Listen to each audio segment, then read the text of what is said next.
Hello, everyone. Welcome to Spar and Brawl. I hope you're having a decent day. As always, I'm joined by my co-host Sam, and we're back with a new episode of It's a Progressive World. So, as usual, you can find timestamps down below, and please like and subscribe. All right, Sam, before we tease the show, we should also promote the little video that we made and posted yesterday, where we pretty much do the same as we're doing here, just a bit less structured, even, and without even an intro, and we also drink. So. Yeah, no That's the whole tease. thing. Yeah. But pretty much the same stuff as you see here, but with just a little bit of drinking. But the drinking, I don't know. I don't think it got out of hand or anything. Like, did you get tipsy or? No, I mean, by the time we finished shooting, I was because Oh, I had really? an empty stomach and I hadn't drank for 3 months, so I Yeah, was a bit buzzed. But I next see. time, yeah, we should start like an hour before the You should be recording, pre-drinking just to before you get come on. yeah, it's training, it's for training, you know. I'm destroying my liver for this show. And Yeah, we I mean, discussed actually that was a topic we discussed, liver, wasn't it? yeah, yeah. And today we're gonna talk about the Liver King, no? So you know about the Liver Oh, King as well. I I just found out about him. Maybe if we have time, yeah. Yeah, well, we'll come back to the Liver King some other time then, but yeah, he's hilarious. Um, I'm actually surprised Joe Rogan was so harsh on him in a way. Anyway, whenever we talk about that, we'll talk about that. All right, let's do the tease. So first in the chit chat, we're gonna talk. Got We're gonna have the usual jokes and cute stuff, little and we're gonna talk cats. a little bit cats. And this is a painting I found, and Yeah, it's so Camille in the nice. pre-show was very impressed by it. I'll send you, and it's a really nice picture. I agree. Yeah. It's really cute. I like the Well, I like the painting. beef painting. Yeah, maybe it's from a famous person because it does seem to Yeah. have a sig. I mean, and if you found it this Yeah, easily online, so Kitty Kitty to skins. Oh, no, I'm you know, Kitty. joking. Yeah, you could have fooled me with uh, Hey, I've been paintings. to the Van Gogh Museum, okay? Oh, have you? All right, I have. I've been to Louvre, but I don't remember Oh, I shit. haven't been to So Louvre, but I think Louvre I'll find it more interesting because it's not just paintings. Or is it just paintings? It no, depends. no, no. It's got the Egyptian stuff. Mm. And I bet you the Anyways, inside is really nice. That's probably like the best part, just looking at like the ceiling yes, and like the the building. The doors. building is. Wow. I mean, museums are they're boring and so many historical inaccuracies. The ones I've been. So whatever. Then we've got two important events happening, and there was a huge leak of huge trove of information of the internal communication between the leaders. It's just first-hand primary source type shit. It's amazing. It was hacked and it's confirmed by the regime itself. So that's fantastic. We're going to discuss those. A lot of information there. I'm surprised literally no English language Yeah. has covered it yet. Hopefully soon. Um, and another thing was that basically kind of the protests or like the motivation behind the original protest was kind of fulfilled because this is a still ongoing process, but the judiciary kind of announced that the police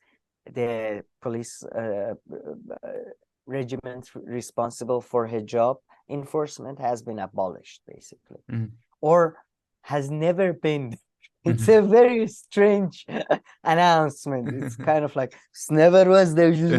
Don't think about it. There was no dictatorship, kind of thing. And it's whatever, man. It's good.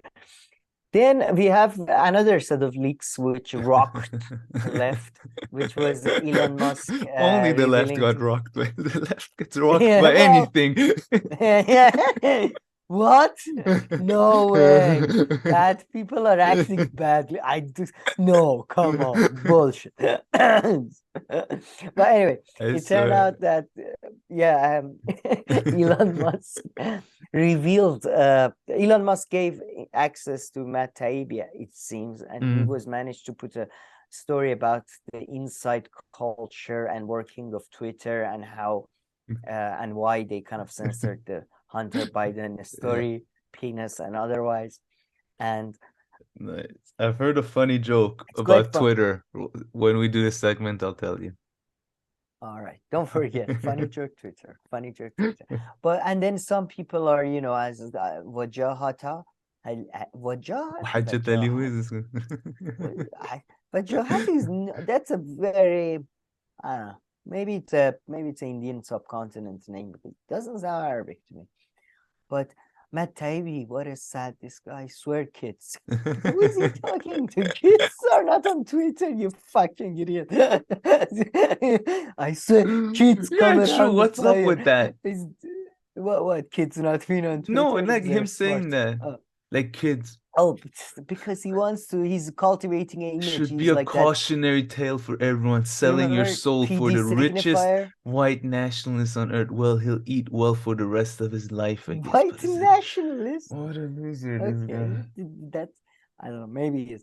But do you remember PD signifier? It's some people try to cultivate that image of like, I'm a, you know, elder and kids come around the fire and I tell you about it's profitable. Anyways, but we're gonna talk about that. And before that, it was the FTX collapse, Yeah. led by another Sam, Sam Peckinpah, I believe. And he's Too funny. yeah, that's a, I mean, who would have thought somebody like, I mean, Chapo guys put it perfectly, like, you know, somebody who controls his own stock market, issues his own currency, like he has his own security. Like, who would have thought this could go wrong? Too funny, man. I was And so we have an entertained by interest. this story yesterday and this one where Yanis Varoufakis. Oh, we should have actually put a picture of debate. Anyway, he debates like a blockchain guy, and oh my God, was it a miss, Blockchain man? guy? Yeah, that was, yeah, exactly. He Blockchain killed them. guy. We That's have to also exactly. read the comments too. It's too funny. Yeah, it's. I mean, from the get-go, So he are like, you yeah. saying that? Are you saying his eyes, you know, it is blockchain come together and to innovation? And if you think about it, this room is 300 people, but if there is 3 chairs, No, for like an individual, like that guy talked as crap as like, you know, like an entire company or organization like does. Like he was like that he level of was the best bullshitting and case, man. vagueness, you know, like he was No, just he was. he had a good heart, He did. but No, yeah, and he did admit it's a whole different. He didn't go down the whole, you know, rabbit because hole of Yanis no, it Varoufakis can wouldn't replace let him money. though. I like Yeah, as yeah, soon as like he would like go, he would stop him right there. You know, as soon as he'd be like, no. Okay, let's like read that agriculture this. You or can't. No, agriculture. right? Okay, now, okay. The agriculture. I have it. The Well, we'll timestamp. get to So that. yeah, we're gonna Qatar talk a World little Cup. about Qatar World Cup, but just Let's go, Qatar in Messi. general. Not so much World Cup, to be honest. Unless you have, I don't have Messi anything won. besides having Messi fun. scored yesterday and they won. Let's go. Isn't Argentina eliminated? I Nope. thought. Oh, Not at all. Germany. Yes. Okay. You become like me in politics with football. Like, you know, when like whenever somebody gets, I don't know, canceled or something, and I don't like them, I literally feel the same. So all right, but yeah, talk mostly about Qatar, to be Yeah. honest, but connected to World Cup. Then I'm going to tell you about Kanye West's interview on Alex. Haven't you heard about his thing about he got banned again on Twitter? Yes, I saw that yesterday. And Elon then this Musk banned happened. him. Is that, by the way, I only read the thing, transcript of the interview. People can tell us, is this how he showed up? Like, is this like the fashion choice he chose to wear? Like, what the fuck is Man, it's like too again? funny. When are authorities gonna step in? When if I Who are told the you once he psychologists? becomes so far he's only a danger to not even himself, it seems. I don't know. Well, yeah, he's still. And even then, well, I'm not too sure if we step. I mean, I guess then maybe people should step in. But come on, man. Well, just for the comedy of it, let him destroy the whole city. I'll be like, one of those call centers that like they should come and do something for them. I'm like, have you tried this? Just like delaying it. Here's another option. Okay. If we don't intervene, we could enjoy this for some more time. Just saying. Yeah. And we're going to talk a little bit, very briefly, about rail workers in US and rail strike in US and UK. And the left, did you see like all the leftist stuff? Everybody was losing their hair over AOC betrayed us again. You can't betray somebody like 17 times. All right, abandon Joe Biden, abandon. You can't abandon something you didn't like. Anyway, yeah. I Seriously. mean, I know Joe Biden at some point said, "I am the most pro-labor like president," but come Maybe on, that's did true, anybody but believe but so relative to previous leader? Yes, yeah, I mean, yeah, fair enough. Yeah. Yeah. So now let's go to chit chat. And You're gonna start us off with prayers? Oh. No, let's start with this. Should I start So with wait, the hold on. cartoon or No, this one? let's start with that one. Whatever. Let's start with the first one. It doesn't make a difference. Let's start with the first Okay. one. Okay, So but I'm gonna let me just explain something. So here you see the text says proof that math applies to the real world, right? And I think that it's more. Sorry about that. I just had to cough. And I think it actually shows more, it's more a statement about science and why, social sciences and all this can't really be accurate. I would say that. But now let's listen to the video. So just unmute it and let it play like twice, I guess, because we don't know where it's going to start. When is the beginning of the video? Let's just listen to it. It's just 10 seconds. So let's just listen to it twice. I hate this about Instagram. There is no yeah, I know. I mean, or... yeah. But it's very short, so it doesn't matter. Okay. Louis? Well, you tell me. Louis left his house at 2:15 and has to travel a distance of 6.2 miles at a rate of 5 miles per hour. What time will Louis arrive? Depends if he stops to see his hoe. That's what we call a variable. It's 3 o'clock. Where the hell is Louis? Well, you tell me. Louis left his house at 2:15 and has to travel a distance of 6.2 miles at a rate of 5 miles per hour. What time will Louis arrive? Depends if he stops to see his hoe. That's what we call a variable. It's 3 o'clock. What does he say at the end, the other guy? I don't understand. It pays to see his hoe? Depends if he stops to see his hoe. And then the other guy's like, oh, that's what you call a variable.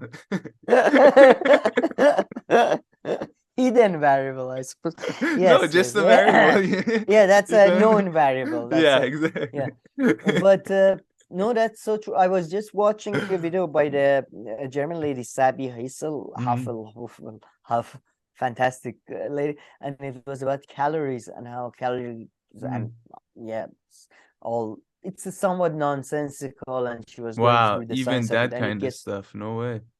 I want to see that. Yeah, she was basically saying like how, first of all, like she was going through she's so great, man. She destroys it one by, like, she goes from epistemologically, it's like shit. Then it goes through how companies, like, they fuck up with the research. Then what incentives that has. Then how on, like, chewing actually could burn calories. So do they count that in? No, they don't count that in. So they can't. Basically, she convinces you that we don't know anything at all from anything. You're just okay. So yeah, but all right. So that's good video by Family Guy. Another wealth of knowledge. That was Family Guy? No. That's definitely either Family Guy or one of the Seth MacFarlane shows. Yeah, maybe. I mean, I see. Of course. Where the hell is Louis? Well, you tell me. Look, that's a Family Guy, I think. Yeah. No. Maybe. Fountain. Anyway. Okay, now where? Okay, so hold on. So yeah, before let me just explain, then you can play it. This I find to be like the least, like scary, like frightening, or like disturbing theft and like video like that to watch. I don't know. At least that's what the impression I got the first time. I don't know. So let's put the video on, just audio on, and let it just play a few times. Like it Is there makes no beginning sense or almost. I don't know. Doesn't matter. Just let it play twice.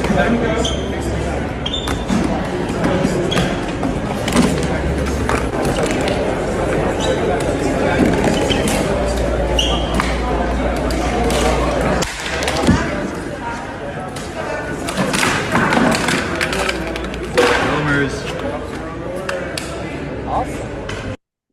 I don't know. It's just so like, I don't know. These kind of things are Well, sometimes scary when you watch them, but this one's kind of like, yeah, I'm always everyone's so surprised that casual. Everyone's just chilling. They're like, okay, just make it that's quick.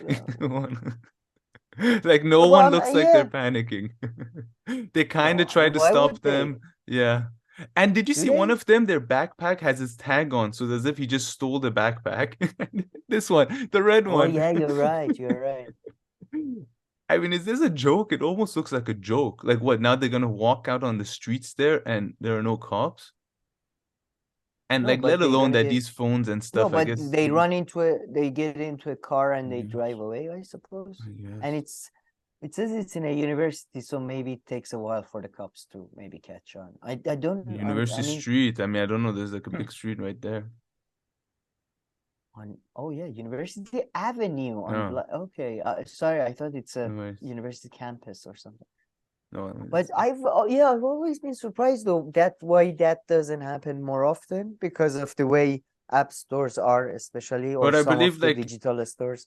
but I mean, of course, they have all kinds of tracking things and all that. So I guess you need to know how to bypass to like, No, but the people they remove sell that. to they don't sell it to like end use Yeah. customers. But I They mean, sell it to people who will be yeah, able to either digitally clean it or launder it or whatever. yeah, somewhere else. But yeah, I mean, and they have security and all that. Or bags And or here that they managed to rip them off, but I don't know, but sometimes it seems like the thing is a bit better thing put. yeah, is strongly attached. Yeah. But And they then have the guys seem security. to be ripping it Yeah. off quite harshly. They're So really yanking them.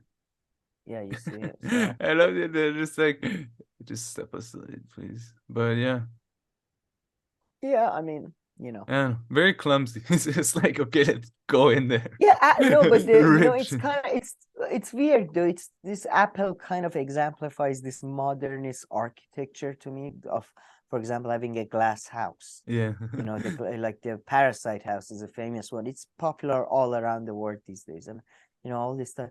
And it's almost like you're asking for people to come and steal your shit, or what Yeah. I mean. Like especially in these ages of relative. I mean, forget about these days that relatively inequality is higher, but generally, to me, it seems like people are asking for it. I don't know. Am I I mean, being? I don't know. Like, I don't know. Like, I feel like the types of robberies have changed a bit, right? Like, for instance, Oh, sure. my understanding in that cars used to get Digital. stolen a lot before because of digitalness. So some of it there's like this other type of like, I guess, protection way around it. But yeah, I see what you mean. Yeah, no, Like, I I mean, I'd mean, be really curious if these guys were not stopped like 5 minutes later by like if they did this seems they're lucky planned a nobody bit, stopped them here, man, because they don't show any weapons or something. There are crazy people who will try to stop you. Who Like would one out of try- every, like in US, 50. somebody might One have out a of every weapon, but 50. try to like I don't know, man. Even cops wouldn't probably bother if there is Why? This is four like or three of them. this is like the least threatening thing I've ever seen. No, but there is three of them. If Yeah. you go against them, they'll come Yeah. on. Why would you? For Yeah, I what? know. For what? Like for minimum wage or something? No, Like because loyalty to some people you know are what I mean? crazy. Yeah. There is no incentive for Yeah, anybody no, to that's do. That's again like that's glass they're house, like, like okay, yeah, just yeah, make sure to notify and then insurance company immediately. yeah, it's yeah, no. Just literally nobody I can uses so it. see like But the guy about right now so casually, like the guy handles this as he's watching this happen. He's like, He's like just typing like the insurance claim like as they're robbing it. One iPhone. Can you Well, just two. Can you show it? Okay. can you WhatsApp me the codes, the Yeah. barcodes for the insurance? I don't care. Take them, man. It's better. I wasn't moving this shit. But Yeah. no, I meant about the changing nature of crime though, is that, Mm. for example, you don't get pickpocketers. You much more likely to get Less, people I think so. hacking. Yeah. Less, yeah, of course, someplace, I but think. more like the crime shifts towards a more, where money is. Yeah. So that's what I meant. But nice. As long as there are crimes, though, this is I would say, the ideal time. Now let's go meet some cool cats. So let me put the volume down because the volume is pretty high. But check these So these are guys some out. cuties at your house, or your grandma's house? Yes, my grandma's garden. I live in front of my grandmother's. Yeah. So she's on the other side of the street. And I found these three. I leave food for cats, as I said, but So I good. found those two kittens, and that's their mom on the other Yeah. side. That's the mom. Yeah. As you can see, she's Is she having. eating? Yeah. Yeah. I built Very this nice, man. house. I built this house. I built this house with my own.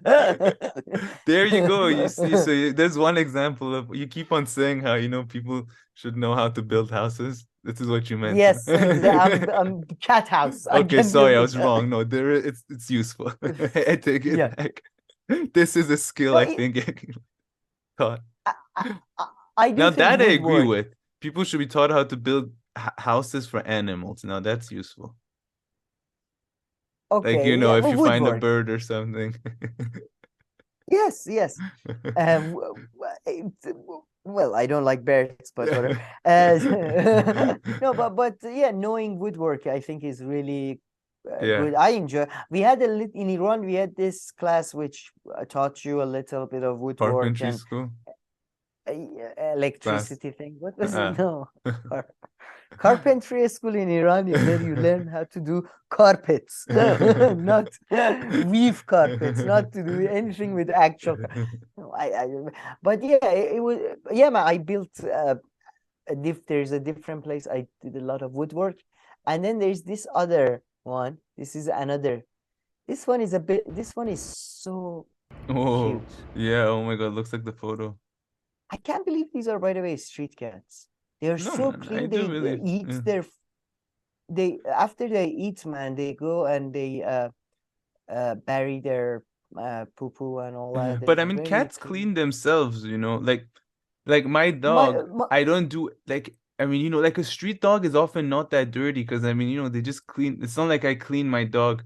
I should like shower and clean my dog a bit more often than I do, but she takes care of it herself. So no, but these but cats what I too. was no, I had heard about cats doing doing their own stuff, but my sisters I got them treats. Did you see that? That was They're a treat. independent. Oh no, I didn't see that. Yeah, they're independent, strong cats.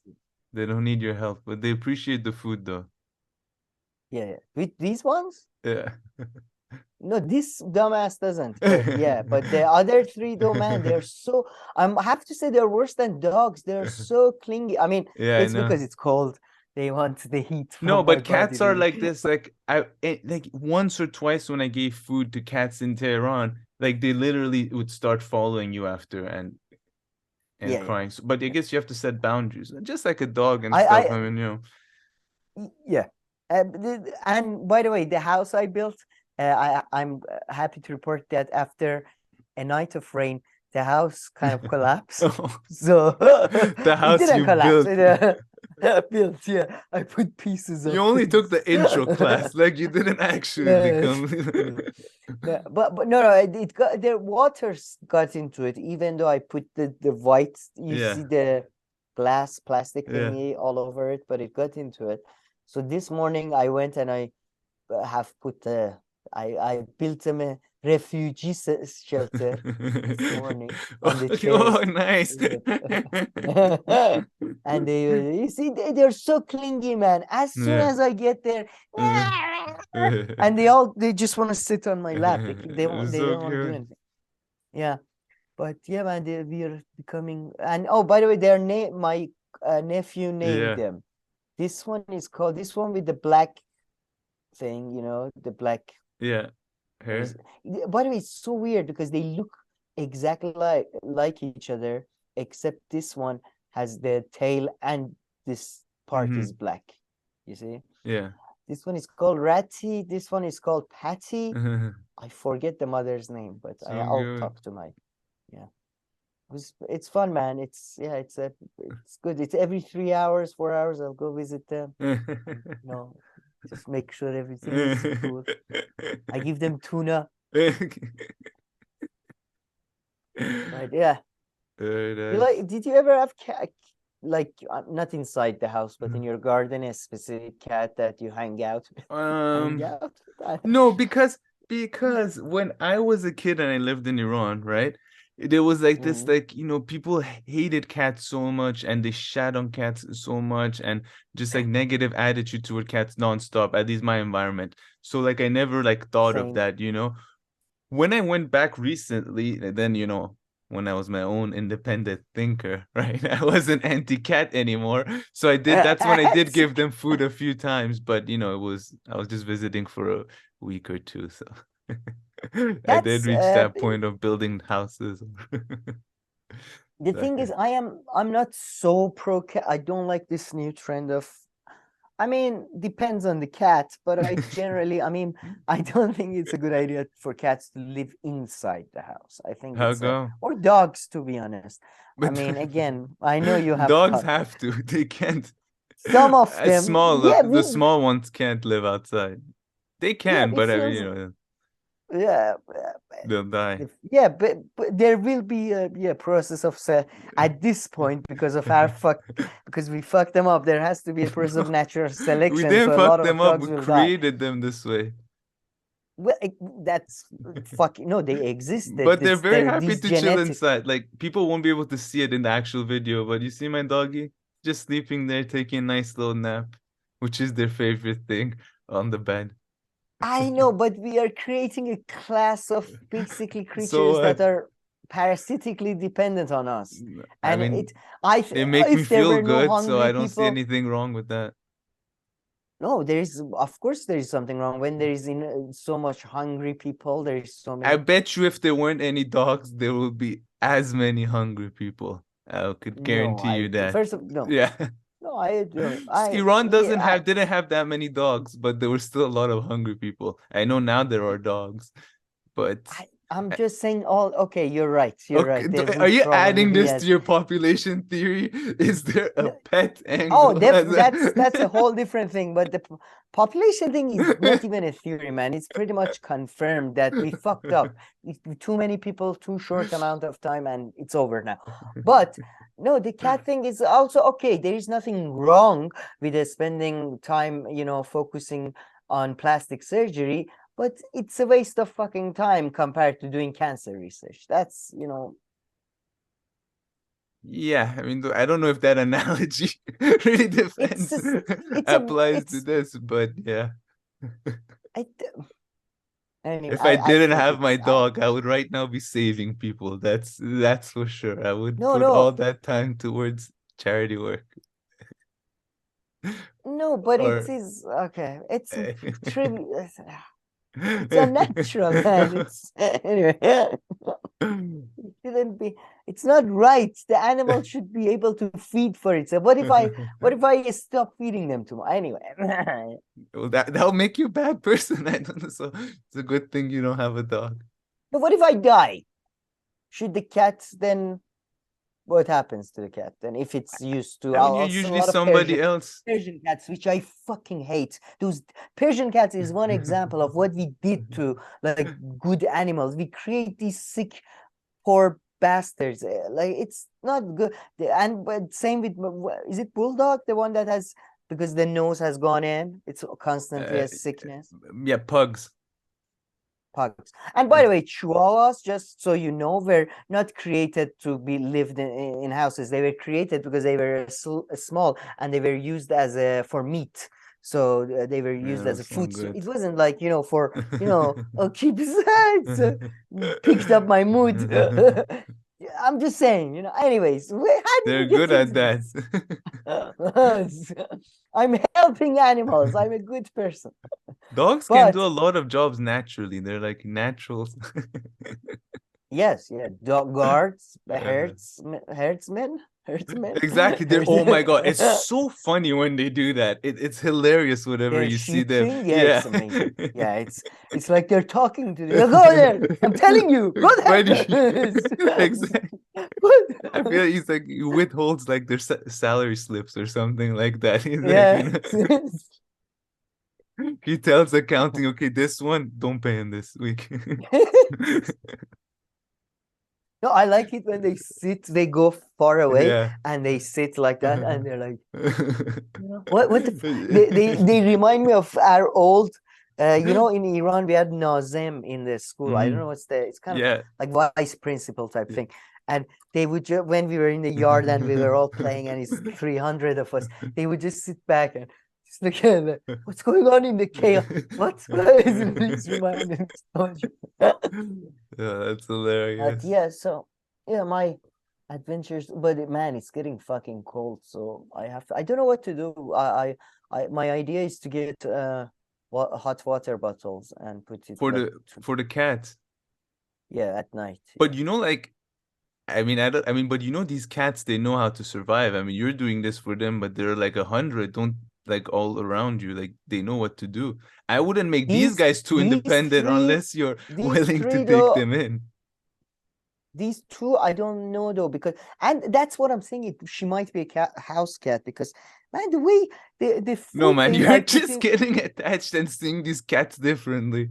No, because man, I know all the cats in this. I know this dumbass for 6 months. I feed him all the time. This dumbass, I open the door to the garden. He comes in and I've built him a house and everything. And he doesn't he goes there, he eats, and then there's another black cat who's another dumbass and a bully. And it's so funny because I put 2 different dishes of food in 2 separate places with 5-meter distance, so they can both eat without, and they still fucking fight over one of them. They're just such dumbasses. But these 3, they're just so these 2. The first day I saw them, the next day I couldn't find them, and they had gone to the shop and had gone into the storage place. So I'm not sure if they're, what's it called? Pretty home, or I'm pretty sure they must be home cats, but this looks way too, for Iranian street cats are bigger as well. Huh? So take them in then. Inside the house? No. Well, we have a garden. I have built a house in the garden. But I keep, by the way, putting nuts near their house, hoping that birds come and they'll hunt a bird or something. Okay. My anti-bird. But yeah, okay. All right. Yeah. Nice stuff. Great stuff. So today we have a big segment about, I told you about the book I'm reading, the Prague Cemetery. Yeah. Cemetery. Yeah. It's amazing, man. It's again, it's such a insightful book, and I can understand why it's not as famous as these other books, though. But do you know about the Elder Protocols of Zion? Do you know about that? No. It's a book that is sort of not the originator, but Protocols of the Elders of Zion. It's a anti-Semitic work, fictional. It's a fictional book that is supposed to be about. Caught me off guard there. But it's one of those. It's a fabricated anti-Semitic text, as in they say it's a leaked text from the meetings of the Mm. Jews and all that. So it's about the author of Mm. this book, and it's really interesting, right? It's amazing. I highly recommend it. But what was interesting though is that in the very beginning of the book, he goes through all of the guy, the main character of the book, I think, is like somebody who's gonna write, this book basically. It's a fictional account of the proximity is the fictional account of the guy who writes the Mm. Protocols of Zion. And he before we get there though, early on in the book, he goes through all of like everybody in Europe, and as far as he can think of, just how he just views everything. And he's really funny because it's kind of right, like, oh, the English, all of them are blah blah blah, the Italians blah. Italians, because he knows Italians, it gets really specific, it gets city to city. It's like everybody. But there was one part which was about priest, and even though the guy is not a good guy, but I thought his description of priest and the priestly class was very apt, especially for Iran. But let me see what do you think. Let me read it. Priest. How did I come to know them? At my grandfather's house, I think. I have a vague memory of shifty looks, decaying teeth, bad breath, and sweaty hands trying to caress the back of my neck. Disgusting. They are idle and belong to a class as dangerous as thieves and vagrants. They become priests or friars only to live a life of idleness, and idleness is guaranteed by their numbers. If there were, say, one priest for every 1,000 people, they would have so much to do, and that they couldn't laze about eating capons. And from the most unworthy priests, the government chooses the stupidest and appoints them bishops. You have them around as soon as you're born. When they baptize you, you have them at a school if your parents have been so fervent as to send you to them. Then first communion, catechism, confirmation. There is a priest on your wedding day to tell you what to do in bed, and the day after at confession to ask you how many times you did it, so he can arouse himself behind the grill. They talk with honor about sex, but every day you see them getting out of an incestuous bed without so much as washing their hands, and they eat and drink their Lord, then shit and piss him out. They keep saying that their kingdom is not of this world. Take everything they can lay their hands on. Civilization will never reach perfection until the last stone of the last church has fallen on the last priest, and the earth is rid of that evil lot. The communists have spread the idea that religion is the opium of the people. That's correct, because it is used to keep a lid on people's temptation, and without religion, there would be twice the number of people on the barricades. Whereas during the days of the commune, there weren't enough, and they could be gunned down without much trouble. But after hearing that Austrian doctor talk about the advantages of the Colombian drug, he's talking about Freud, because Colombian drug, I would say religion is also the cocaine of the people, because religion has always led to wars and the massacres of infidels. And this is true of Christian, Muslims, and other idolaters. And while the Negroes of Africa confined themselves to massacring each other, the missionaries converted them and made them into colonial troops, ideally suited to dying on the front lines and raping white women when they reach the city. People are never so completely and enthusiastically evil as when they act out of religious convictions. So Yeah. I just, it was like the perfect, I feel like, description of the whole regime in Iran and all that. So yeah, and I mean, not so much, of course, in Europe and the West so much, because they don't control the political system. Well, but they're still extremely Influential. influential in people's lives. I mean, in other ways, they're their own Catholic school. parallel thing in so many levels. Man, so many people actually like surprised in different, I mean, whatever. But like, a lot of people, more people than you think, like, go to church or Are things religious. like this. Yeah. Go to Well, like Sunday Europe, church. in Europe, I was shocked, man. I have to say, I was shocked. And how many don't, or how many France, do? how many are Christian and Mm. respect Christianity? Yeah. In countries I'm talking about are France, Germany, and UK. To a lesser extent, Scandinavia, because there was a lot of Scandinavians. I've never been there, but Man, they Scandinavians visited have UK. archbishops and things like that too, though, like at the state level and all No, that. no, So, sure, yeah. but no, of course, everybody has archbishop. You know, even Yeah. Iran has a bishop. But the idea that people actually respecting these people, like Yeah, they okay, would, that's what I even meant. people who were, man, even people who are agnostic and atheists are like, oh, you know, with all due respect to, you know, religious figures, you know, or, you know, whenever it's convenient for them, the Pope or Archbishop of Canterbury, Justin Welby, I think he's also very progressive in some ways. So whenever they can use them, they use them, or genuinely people were like respect them as elders, like these freaks, genuine fucking freaks Not of all, society. some are okay, but yeah.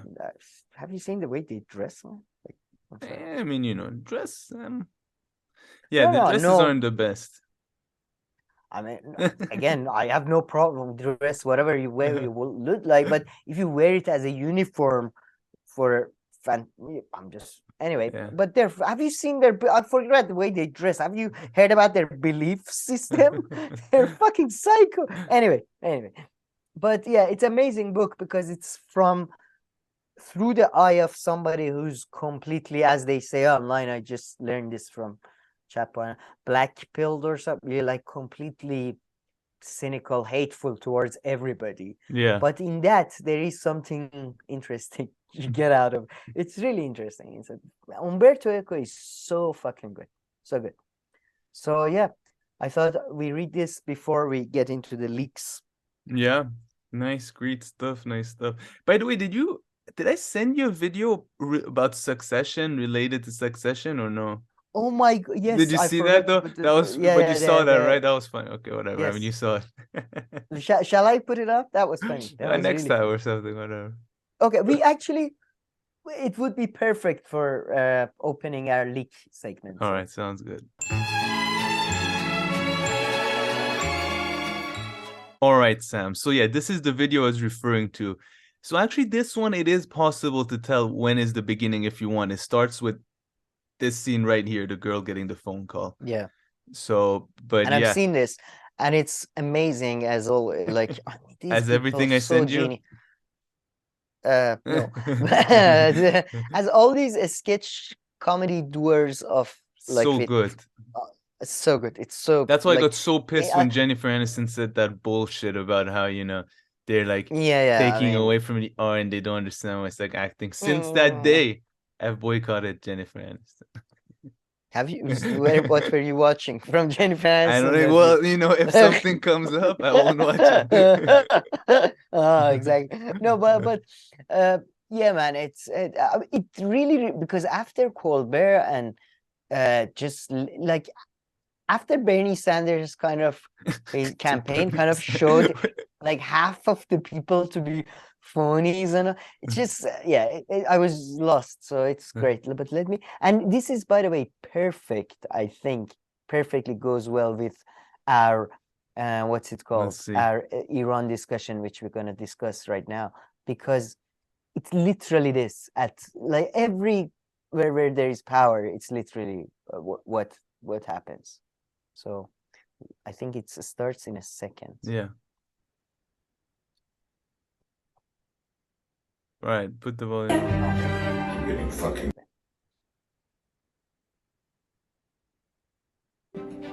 Okay, Dad put us in charge of Thanksgiving dinner. Then I'll take the turkey. Why you? You wouldn't even know where to fucking start. Oh, fuck off! You just put the fucking stuffing in the fucking vagina hole and then I'm a fucking cooker now. Vagina hole? Oh, please, we all know fucking Betty Cooker over here makes all your fucking meals. Yeah, no, I do love to cook. I actually knew this could possibly be an issue this year, so I took the liberty of just getting us an already pre-made turkey. Like it's already made. That's not a turkey, you big goof. That's a dirty rotisserie chicken. Oh! Hey Dad. I'm getting fucking. Yeah. It was... Okay, Dad put us in charge of Thanksgiving dinner. Then I'll take the turkey. It's really good. Like every single So good. dialogue and character here is really good. And I love how he doesn't even go, "That's a fucking like rotisserie chicken." He's like, "That's a dirty rotisserie chicken." Dirty, What? yeah. What's a dirty? I've never heard. What? No, I would say that, yeah, all the impressions. This Yeah. one was great. The of Yeah, this was which really good. brother? Oh, this was This was, really good. but this one Yeah, was yeah. a whole different. This was exactly the guy. It was amazing. It was, but that is at the end, just getting higher. McDonald's, fuck this. Yeah, it It was was great, great. But so let's now go to. I'm just sorry. I'm just looking at my files to see which one is the one. Wow, you see, what's going Not on? files. Sorry, What, you got to link, give a lecture? tabs. I'm convinced you win. Yeah. Argue with me. So, should I do the quick one first or the long one first about Iran? As you Leaks wish. or the good news? As you wish.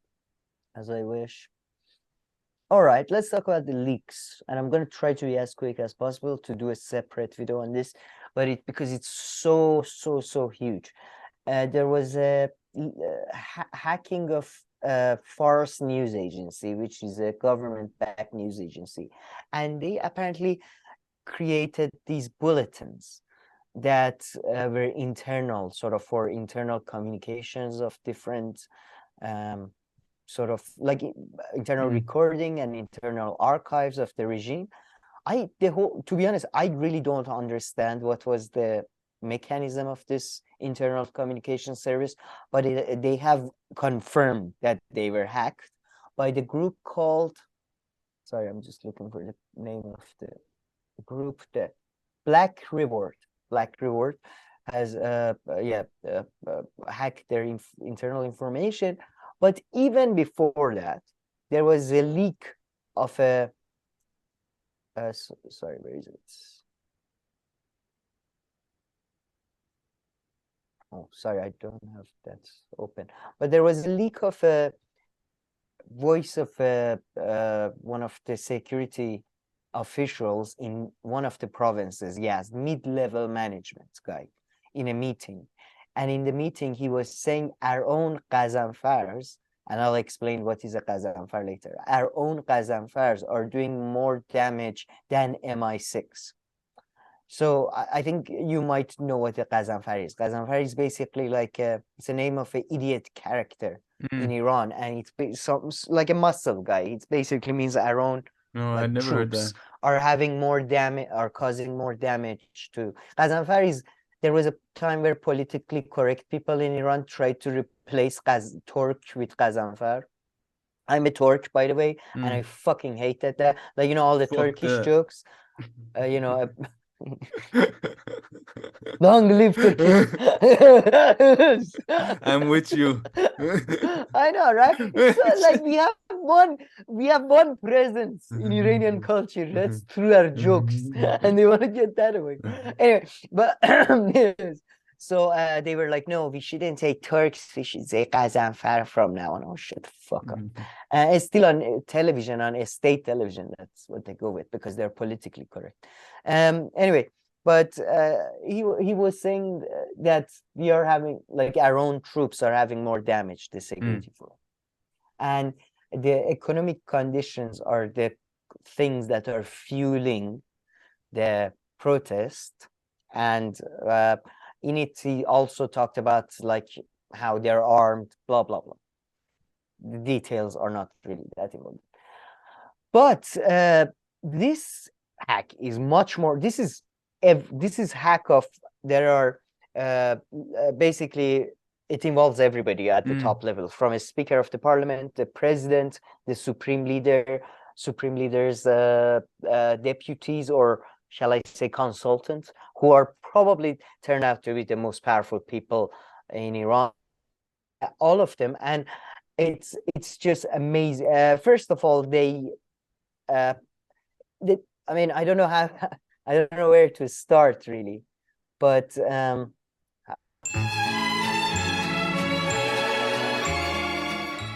Okay, sorry there, we got cut for a second. Do you want to continue, Sam?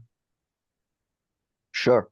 So sorry, I don't know where to start, but the general image that emerges from these leaks is basically everything that I thought and I discussed, and a lot of other people have thought and discussed is true.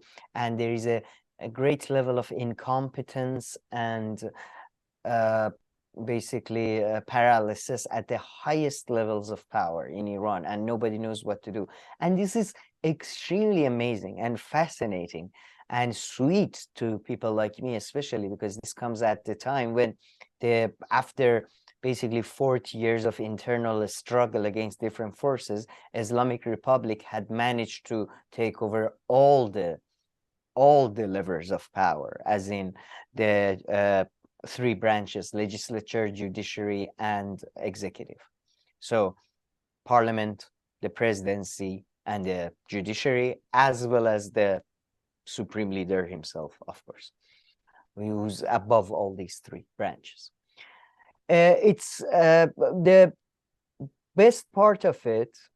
So let's first, it's how much of a dictatorship Iran is. That's one question that is always asked about. And the picture that emerges through these ones is that it's quite a lot of, it's quite a dictatorship. Because it seems even in very, very trivial and small matters, for example, closing down a Telegram channel, top officials had to get permission from supreme leader himself, from the office of the supreme leader. There is another fascinating example that shows, for example, there is a discussion of export of around 2 million or 200,000 barrels of oil to China. And it's not anybody from Ministry of Foreign Affairs. It's not anybody from Sepah, even the Iranian military, which is considered Iranian, like deep state Iranian military industrial complex. No, it's a special envoy from the supreme leader's office, or as it's known in Persian, Beit.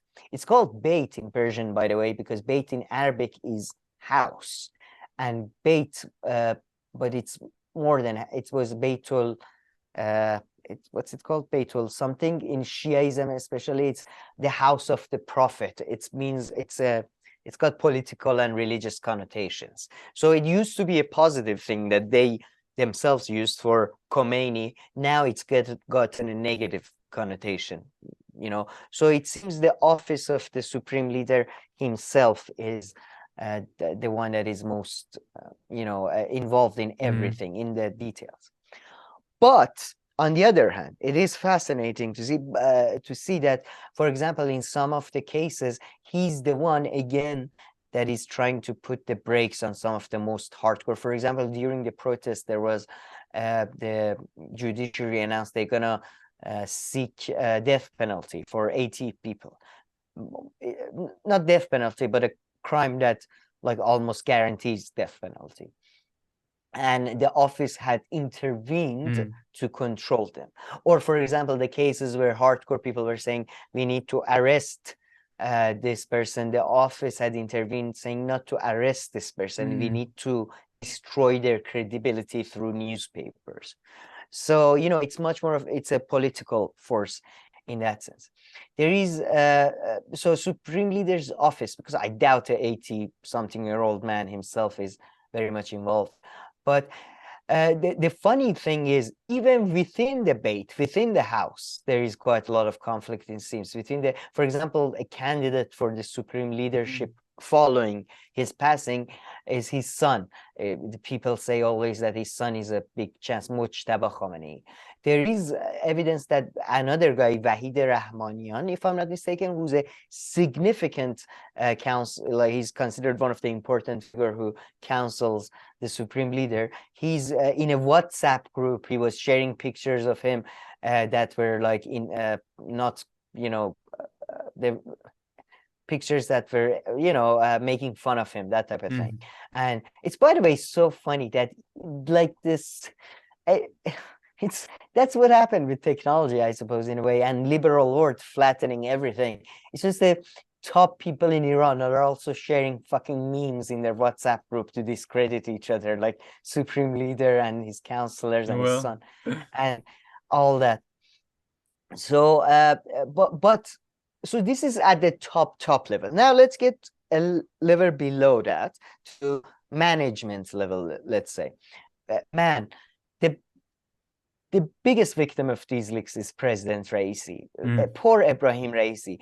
Like even there in the internal documentation, people, all the officials are criticizing him for not being able to talk. They call him Sahwul Lisan, which is Arabic for tongue. So he can't, poor guy, he can't even talk because it's ridiculous, man. Every day he makes, like, the other day he thanked our neighboring country, Tajikistan.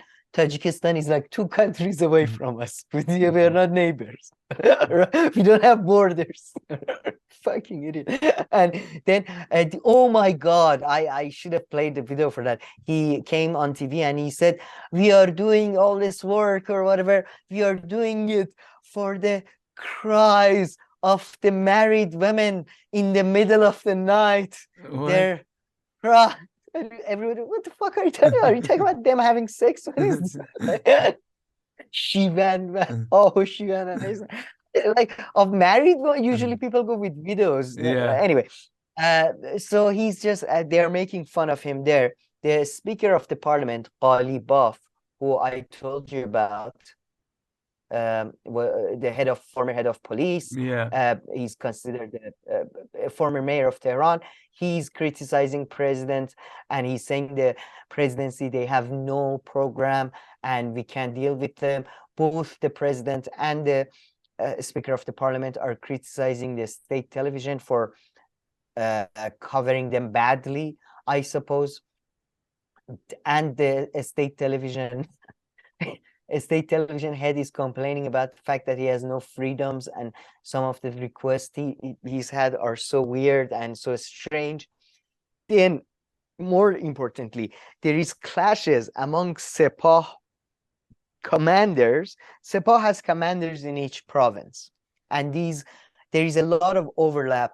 Especially whenever there is a security emergency, it's not clear if the head of the province or the governor, shall we say, in this case, it's not exactly, exact translation, but governor is in charge, for example, in some cases, or the mayor is in charge in some cases, or the commander of the Sepah is in charge. I see. And during these protests, there were significant amount of clashes between them. There were a number of cases where the governors, the mayors were kicking because they were, according to the internal documentation, Sepah was acting so badly. According to these internal documentation, not all, but significant number of people were killed by security forces. And in some cases, security forces went on and would threaten the family and the tribe of the person they killed. And this was even criticized by the people within the regime, according to these internal documents. Like, what the fuck are you guys doing? Like, just chill the fuck out, guys. Like, that has been the thing. And it's amazing. It's amazing. So a lot of info. It's still coming out because there's just so much information that's in here. I'm just looking at some of the. Oh, one of the interests, like, do you remember the attack in Shiraz, the terrorist attack that they said was ISIS? Yeah. That at least now we know they knew about it beforehand. They knew about it beforehand. It's still not confirmed if it's ISIS or somebody else, but but they knew about it beforehand. Also, let me see, where is the other? Here. Let me just see. What was fascinating to me was that everybody was complaining about the Ministry of Intelligence in Sepah, because we have Ministry of Intelligence under government, then we have Ministry of Intelligence in Sepah, and everybody, including Raisi, the president, and Ghalibaf, a Speaker of the Parliament, these are 2 most conservative people until Raisi got elected, which is basically yesterday. They were in the same camp. Now they're all complaining that the Ministry of Intelligence in Sepah and sometimes Ministry of Intelligence is working against us. Ghalibaf, for example, Ghalibaf, I told you about the fact that it was leaked that his family had a trip to Turkey to buy all their wedding gifts, blah blah blah, children for the newborn, all that type of expensive stuff. All that was leaked. He's saying that was work of the intelligence service within Iran, right? Everybody's and even the head of the intelligence service is like saying, I can't do this. I mean, it's fascinating. Let me find the intelligence service thing. But what do you think so far? I mean, any shocks you? No, pretty crazy, I guess. Yeah, I mean, I don't. Like you said, there's things that have been talked about hard-proof. and a lot, but yeah, I guess now there are leaks behind them. Yeah. Oh, by the way, these leaks, they start from before the protest, and they refer, for example, they say that there was protest in Isfahan that got violent by merchants when the police came to take out some contraband. All the bazaris came together and they stopped them. There were pension protests in Tabriz, which led to 3 cocktail Molotovs being thrown. Like some of this hadn't gotten out even in news and all that. Yeah, I see. It's amazing. And let me see. Where is the economic thing? Oh, this is the previous thing. Oh, this is fascinating. In one of the bulletins from 8th of Tyr, which I don't know what is it in Gregorian, when Hossein Taeb was being removed from head of Ministry of Intelligence in Sepah, whatever that is, it is said in the bulletin that Ebrahim Raisi, the current president, the former head of the judiciary, sent up to 90% of the cases to the Ministry of the Intelligence to be sorted out. And this guy, Hossein Taeb, who was removed from Ministry of Intelligence, is the one who says that this is just like we are more. At some point, one person tells him, you should consider your job as being a judge. And he says, this is more than a judge. This is just people are sent here, and based on nothing, I have to either approve or disapprove.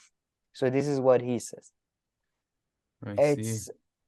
Yeah, man, it's amazing. So pretty much everything thought about the regime was confirmed. What was really fascinating, though, was this. There was a guy called Ali Agha Mohammadi. He's part of Majma' Tashkhis Maslahat Nizam, which is like it's a council, like semi-advisory. They can pass laws, as everything with Iran is kind of lives in a gray area type thing. But it's sort of like all elders of the regime are in there. And these are from bulletins before the protests start. And what they talk about is the protests that are economical, like the one that I talked about, the pensions, the one with the merchant class. And what he says is that the best way to keep the people's mind off of economic crisis is to focus on hijab. We have to increase hijab patrolling. Then you have same request done by the Supreme Leader's office debate. They say that we should increase focus on hijab. This is a good way to distract from economic issues. And then they discuss how within governmental bodies they have started phase 1 and 2 of increasing hijab enforcement and all that, and they're doing the same in cities and all that. So who started this fucking nonsense again? They started it, and now it's backfiring in their face. motherfucker. And the fascinating is that they're so cynically aware of what they're doing. Yeah. I didn't even think So I they see. So would. having said Like, this, then yeah. yeah, no, go ahead. Yeah, I just didn't think they're so cynically aware. But I think, yeah, you're right. This is the perfect segue to Yeah, what I'm gonna say next. exactly. So maybe you want to say it. You No, can you announce go. it. Go No, ahead. you go ahead. It's because you. Oh my God. Sorry. So let. Oh, sorry. This is for later. What's Oh, this? did I put this? Oh, here. So what I can only say personally to me is one of the greatest news I have received in my life was that Iranian judiciary, and I'll explain why this is important. This has been announced before as well. Iranian judiciary confirmed the closure of Gasht Ershad. Gasht Ershad means Gasht is they go around cruising. Ershad means telling you to do good things. Yeah. So cruising, morality cruising has been banned, has been abolished. This is from the prosecutor in general, I suppose, prosecutor of the country. Although it says that the judiciary will continue its observance over any social activity on the surface of the society. So this is, I mean, to be honest, I don't know, like this, to me, this is a huge win.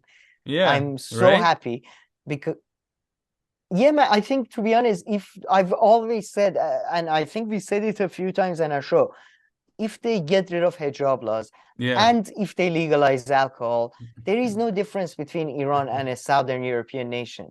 Like, you know, and it's just nonsense. You know what I mean? Yeah.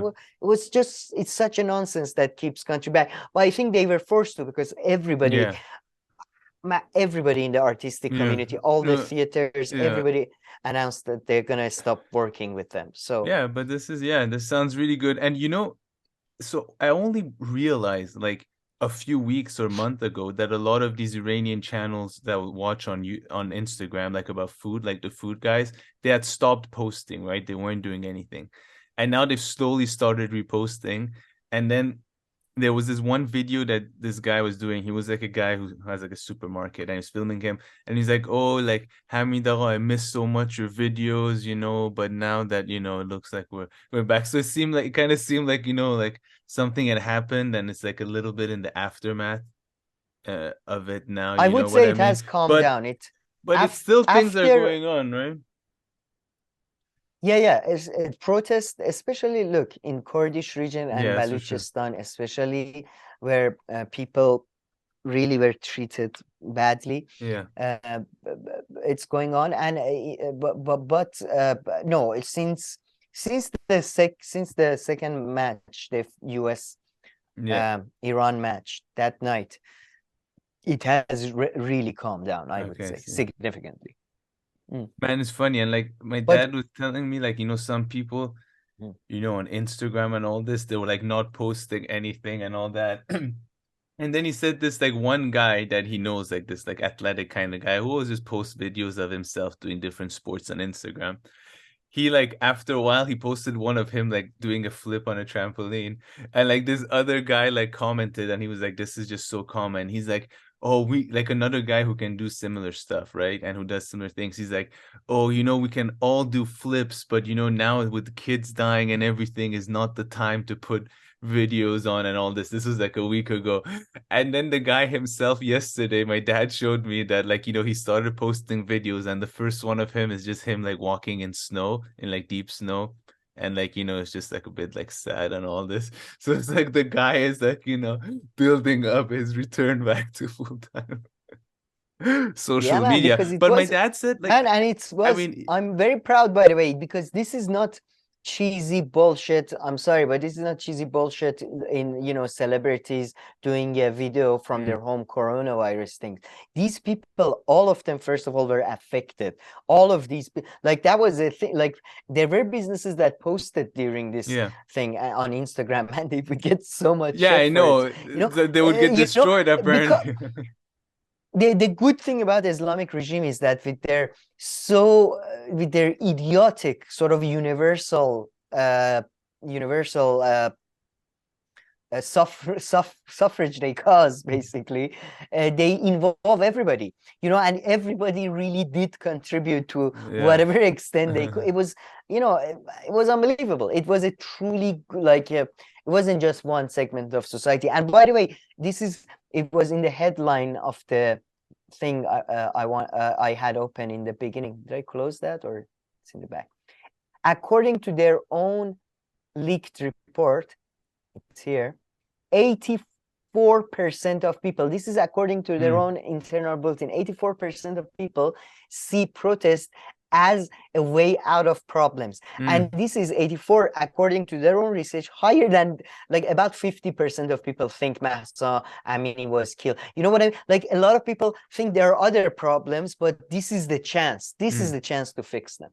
So yeah, man, it's, you would get destroyed. I knew a couple of business that basically went down because they didn't stop. And good, I'm glad. Yeah, but also, and I see now, like, this other food guy, like, the series that he started with first again, it's kind of, he's just showing, like, very small, like pretty much women who cook food at home and then they come and sell it on the streets. So he's like restarting with that. He's like, taking it easy. He's like, woman, for women, doing social work. Yeah. No, not social really? work. No, this is like, social work. This is truly, it's not for my page. Yeah, exactly. So, just put in the spotlight her. But this lady looked like she had delicious sandwiches. She both had cooked meals, and one she had sandwiches where, like, I think it was like noon paneer, but like in noon that labosh. So it was like, like a wrap kind of one. That one, it looked, I was like, was there rayhun or basil or? I don't know what was actually inside. I'm just imagining, actually. But from the shape of the sandwich and the way it was, I'm pretty sure it was that. But maybe it was something else in it. No, but that, usually that has rayhun or basil or some kind of coriander, maybe. It's amazing. Yeah, that's awesome. But yeah. But so, talking of online figures, let's I'll come back to this. This is regarding hijab, but this is, and like a footballer, like this guy here, right in front of everybody, there is a state television. He says, "Fuck off, go away. I don't want to talk to you." And he tells everybody, "I only if you want to." He says, "If you wanna, publish, because I'm gonna say whatever I want. If you have the balls to publish my interview, talk to me." And then he complains about the fact that how they're called before every match by the security forces, how they're asked to do this, how they're asked to do that. These are two actors, and one of them was a stand-up comedian at some point. They were in prison, but they were just released with bail. All these people had to put like bails of, I'm trying to, like, let's say 5,000 to 10,000 pounds, something like that, I would imagine, or a bit more, but which is quite a lot for Iranians, but whatever. And this lady, she's a famous Iranian comedian. I talked about her, Imperator Kusku. She's gotten 2 years in prison for insulting the regime. Yes, 2 years. 25. She also said in her story she has spent 25 days in solitary confinement. This guy got killed. This one, the one here, and he turned out to be the classmate, childhood football mate of one of our national team's players. And then this was the last one that kind of went viral. And then footballer, like, he shared this story. I mean, as you know, because by the way, do you remember the girl who was the rock climber Yeah. her family house. They took over her family house and destroyed it. They destroyed their family house and they're gonna build something over it. Basically, they are doing a legal thing. So it's not like they can openly, when you openly say shit, your livelihood Yeah. gets destroyed. But the even like the footballers shared this story of like, oh, I wish we were just state kids, blah blah blah. So, but yeah, it seems that hijab is coming to an end because besides, I just want to say that judiciary is especially important because judiciary is much more powerful than legislature or executive in Iran because it's purely controlled by the supreme leader. And its head of it is Ghulam Hossein Ejei right now, a monstrous figure. He's not a joke like Raisi. He's a serious man. He's somebody. He was behind the serial killings. He's admitted to one time biting a journalist.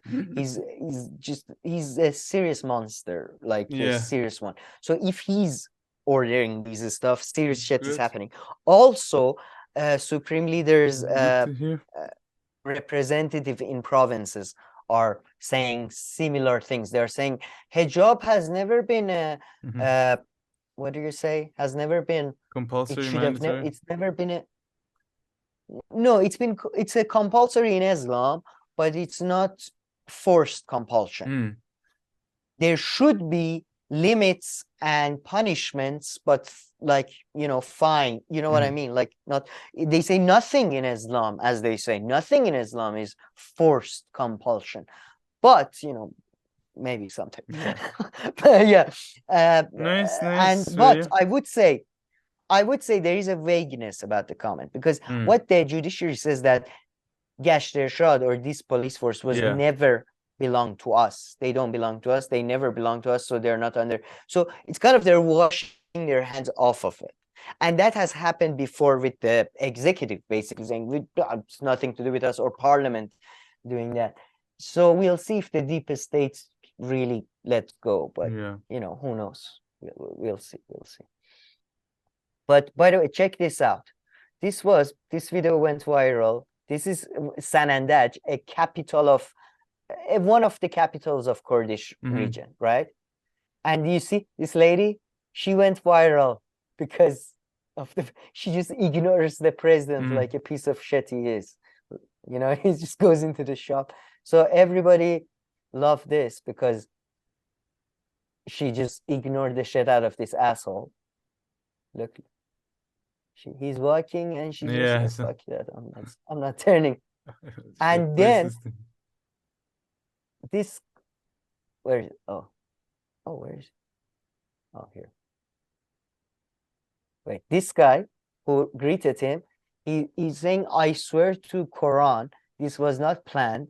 I did this happened by accident, because he got so much shit on social media just for saying hello to Raisi. And by the way, this is ridiculous. Like, Iranian people need to stop this fucking nonsense of attacking footballers or random people for this is some poor guy. He's probably not that political, but he's Kurdish, so it was odd that he welcomed.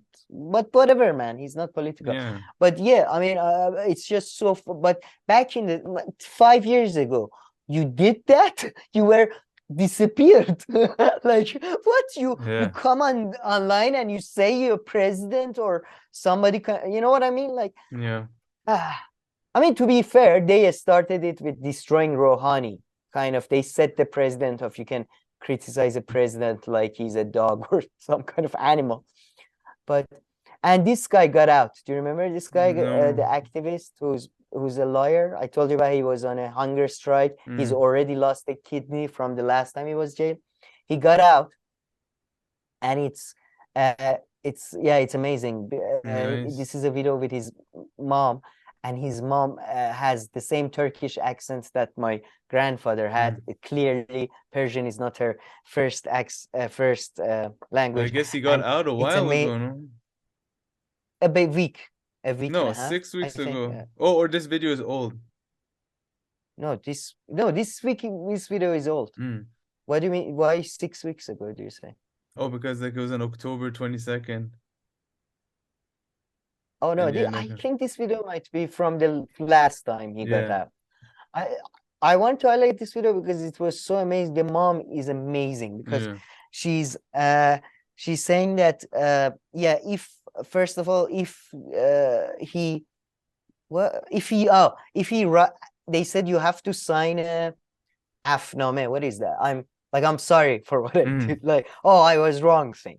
And she said, I told him with a thick Turkish accent, if you sign that, my milk is not halal to you, which is like the Yeah. trump card all the Muslim moms have. Like, I'm not gonna, it's kind of like the business relation, like even the business has got into a mother-son relationship. It's like, I'm not, the milk I gave you, it cost me money. I'm not gonna, I'm not gonna give it okay for that. So she's very proud of her son for that. And then she tells about the time that one of the Sepah commanders, she said, my son is not a thief. And the Sepah commander, very famous guy, Sardar Khodadadi or Salami, I think, said that, yeah, thieves actually, they do something. Thieves have some value. They have orze, which I don't know what is it in English. Yeah. And she said, she was so funny. She's like, I told the commander, I will remember this. I will tell this to everybody that you said that. You're a commander. We will take back the country from you, thieves. You're nothing. I just love this lady. She's the best. Yeah. She's amazing. Yeah. So, and they kind of succeeded, really succeeded That's very with good. the thing. And yeah, and just briefly, hijab has no legal or, to be honest, really religious justification, especially in Shia 12 Islam, as this guy discusses. There is literally there's a whole fucking jurisprudence around it that basically at the end it comes down to you have to be like, you shouldn't look at ladies with a lustful eyes. That's what it comes down to, because there is so many fucking exceptions that pretty much everybody's exempt. Yeah. So it's like, okay, all right.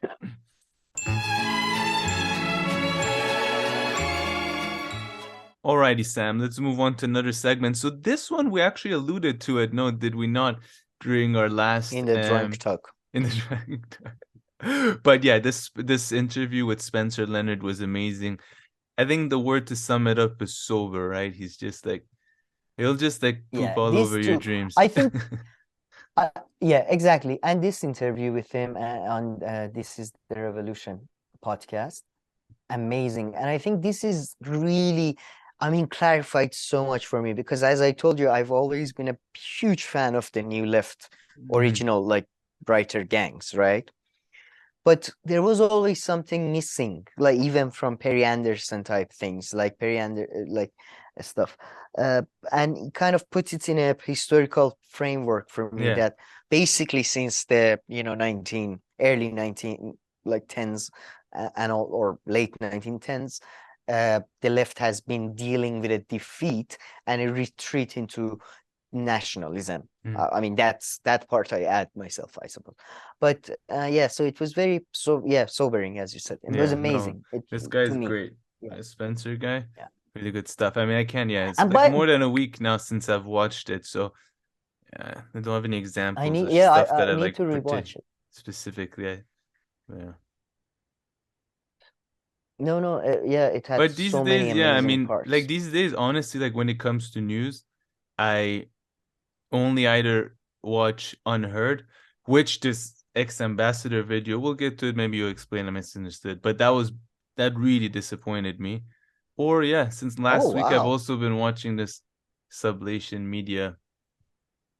Sublation media is amazing. Like some of their other shows I don't like, and I don't like aesthetically, but the people they bring on are different level. But news wise, look, the hill of you have to, because some of the newsy stuff. I'm trying to watch more DW France 24 stuff, but they don't go into domestic some. I listen to those once a day, just in the morning, just to get just to hear the biggest news, so. I know. Well, Yeah. I like to listen to all of them to get the, whatever. But yeah, the Spencer Leonard is just, yeah, he was very sobering, as you said. Very, very nice. Yeah, I didn't Oh, watch this the was a other one. great video you sent me. I thought this was great, but at the Oof. same Yo, you're pulling time, these up from a while ago. I sent you this like 10 days ago, no? What yeah, does she say? What was good? I can't. yeah, me too to an extent. But I mean, I you should mean, have warned. You're like, have this video from 8 years. Not joking. It was like only a week ago, but I completely forgot. it was I cool. mean, Yeah, it was quite good, but I would say it really felt like internal discussions rather than maybe we should watch it yeah. again. But it's very good. Very, I mean, I remember I I really just enjoyed. remember Let that me one see if I comment was can. funny. Go, go, go, go, go. Okay, never mind. Never mind. It is Let's move on. recent. It is interesting. So for instance, I would say, by the way, with this Sublation media, this lady Perry Anderson, even, and Pascal Robert, like I do still disagree with their whole. I disagree with this whole idea that capitalism basically started in lower 17. You know what? It's really funny. Pascal Robert was saying how he doesn't really agree with how Yanis Varoufakis talks about we are moving or we have already moved towards a techno-feudal state. Do you know? Have you heard that? Yeah, kind of, but not in a From while. But yeah. well, that's what Varoufakis talks a lot about, and I mean, I kind of agree with Pascal Robert, but that it's a different. He says it's just a different shape of capitalism. But then again, so was feudalism. It's just Yeah. I still I don't agree get with you. that. But I mean, it that's depends how you define these things, right? Are you talking about market, or you want to talk about how there's domination of one yeah. class over another? So yeah, all of these have exist. It No, just well, depends how you define it, then I guess you can. But well, yeah, you're right. I I agree have with you. I to. mean, I think I understand what you're saying, and I would agree with you, although, people will point out the differences between feudalism, of course, the most obvious one being the bourgeoisie ability and to move up the social ladder. I get that, but yeah, I also get what you're saying. It's the same. It's very No, similar. I just want to say that in the original Marx's definition, I think he described capitalism as a stage that followed feudalism, and it was characterized by the fact that capital in on itself was becoming more valuable. I think. Yeah, that's But then also a big again, aspect. Chris Catron one time said that, and that's the definition I much prefer. This new one with the Chris Catron one said, I think that's he who said it. Anyway, that capitalism is not a. It's not really. It's more of an I don't know what he said. I'm paraphrasing. It's an amalgamation of contradictory forces. It's not one system working towards a goal. It's an amalgamation of contradictory nothing ever forces. is, and it's so true, of course. That's why in one country you Uh, can uh, find examples of 10 different types of, systems. Socialism. Exactly. No. Yeah. Well, I would say all of that though. Like, if there is a capitalism in an ideal type Weberian sociological sense, it would be the amalgamation of all these things at a global scale. Yeah, and I think what Europeans talk when they like Marx and stuff, when they talk about capitalism as a stage, what they're referring to is when a society basically is able to produce surplus. I think that's what they mean. Perhaps to have that a too. management class. But I mean, yeah. I don't know. Yeah. I need to read Marx or whatever. I need to read something. Anyway, whoa, why were you disappointed with my new best friend? I mean, you explained to me a bit more, but it was just like the topic. So this ex-ambassador comes and they're like, as if they've revealed like such a thing. It's just such common conversation from back in the day that a lot of, from Saudi Arabia and a lot of other places, sure, these kind of ideologies come, but then they kind of make it seem like, oh, it's used against the West and not like mentioning at all how, of course, all these nations, including with the US and other countries, they've all worked together. So they went back on an old story, made it seem like new, but said it in a very deceiving and incomplete way, at least the first 15 minutes that I listened to, 10 to 15 minutes.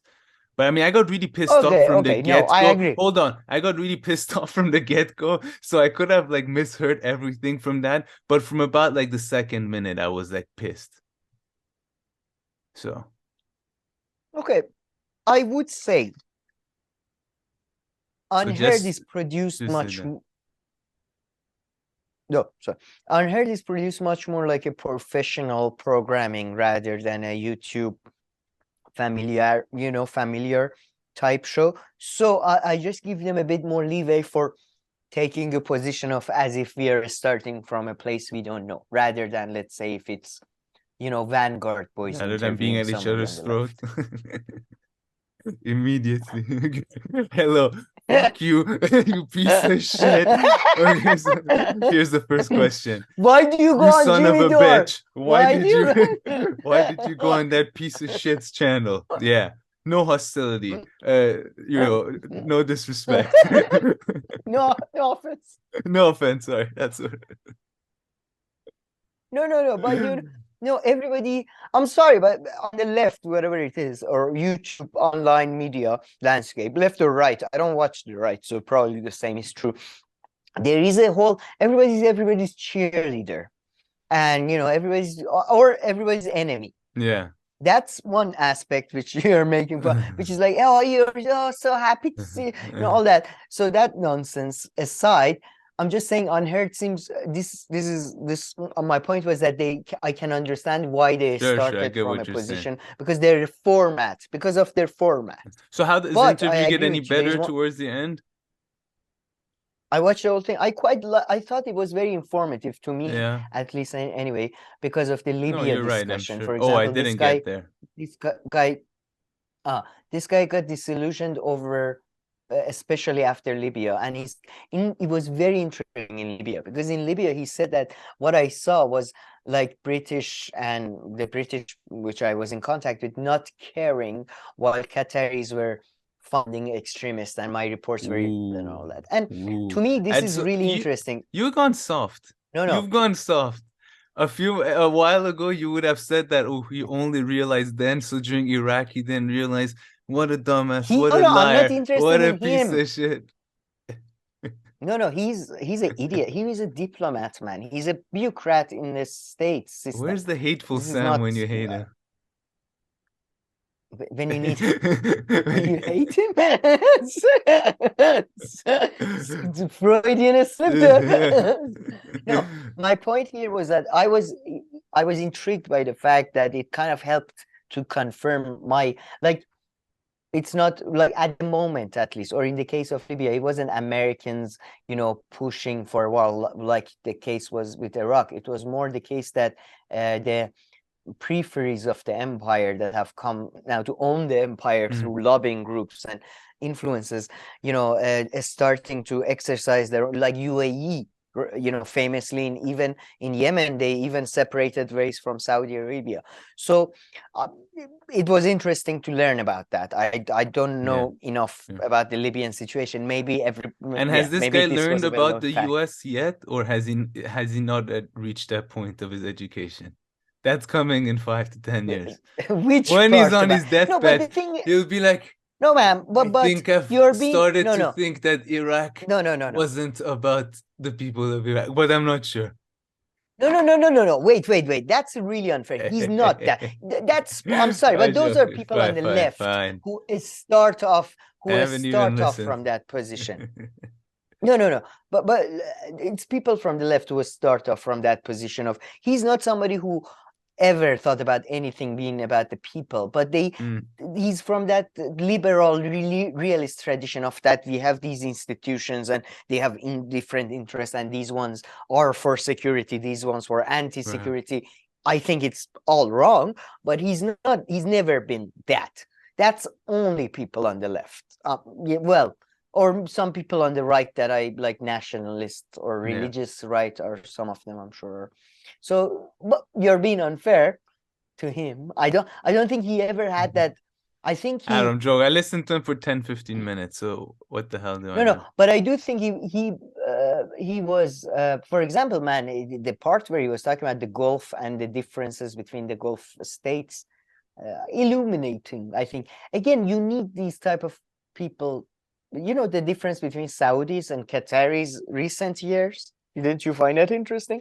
I didn't hear that part, but I mean, I don't know. I don't want to say no. And I'll and go the and way he listen and talks see about, if like it's the way stuff he that I talks about didn't know. fun. No.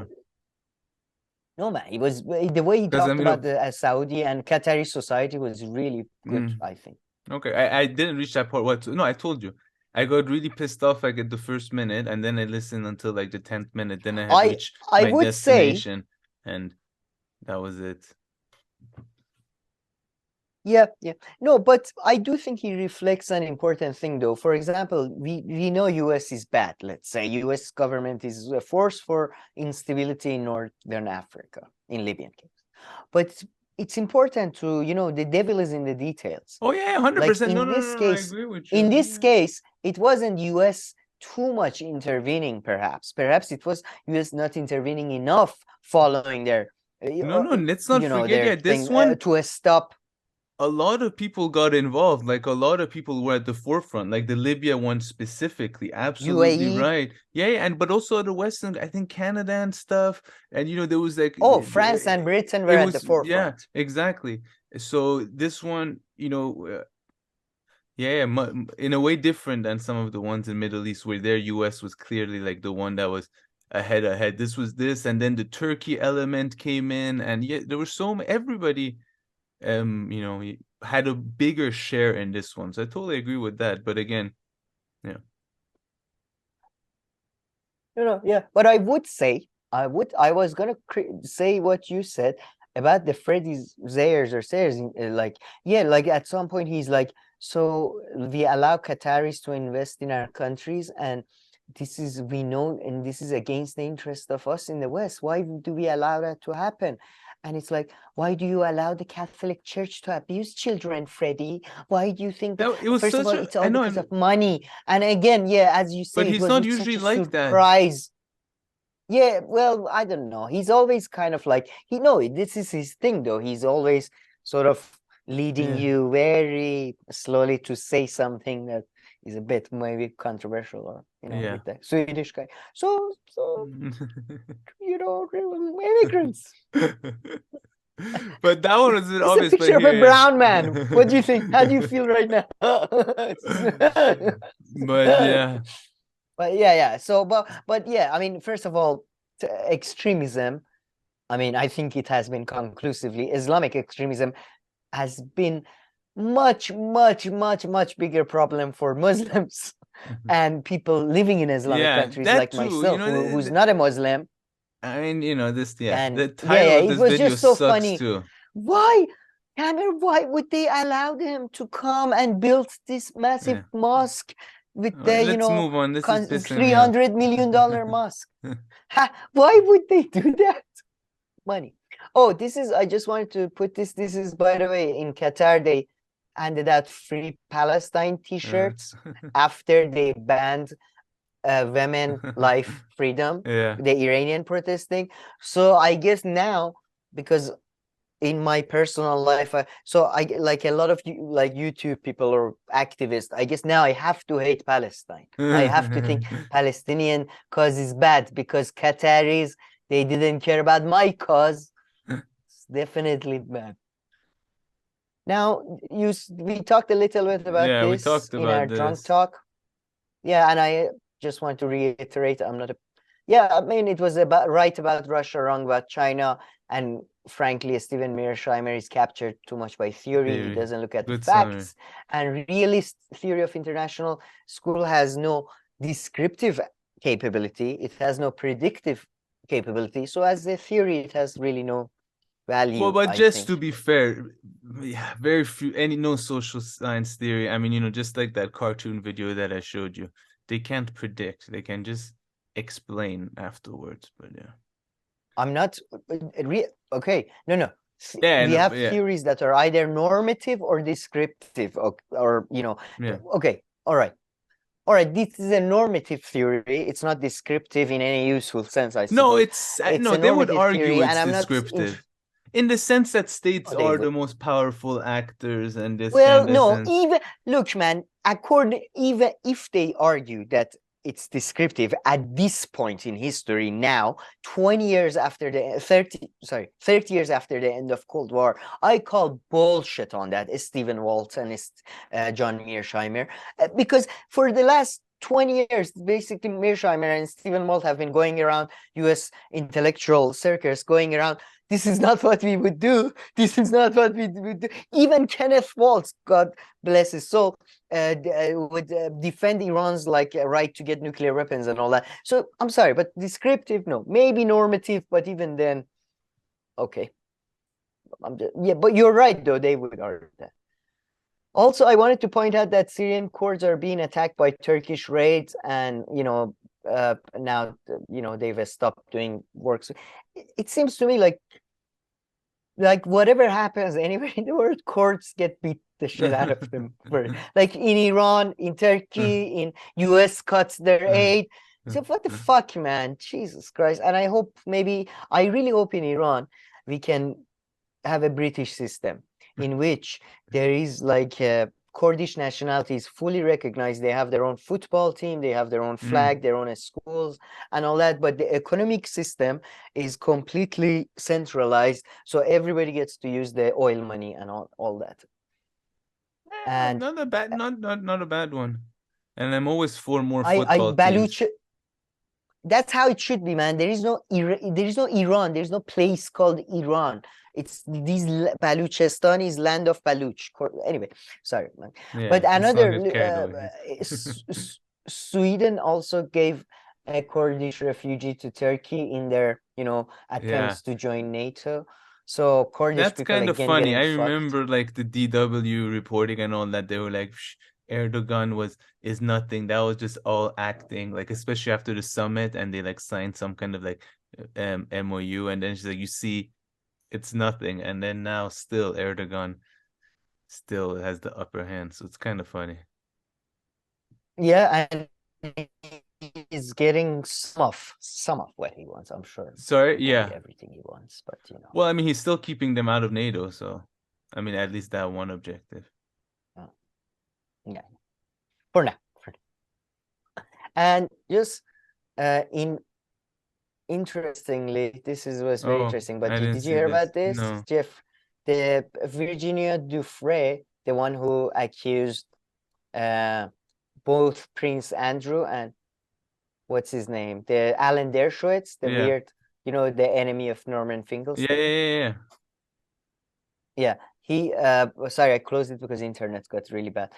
She said that, I may have misremembered, or I misremember seeing Alan Dershowitz there. And Virginia Giuffre is always been a very, very suspicious case among the accusers. Yeah. And I don't know. I see. I hadn't heard of that. Yeah, and Alan Dershowitz too is very happy about it. Finally, my name is cleared of one sexual misconduct.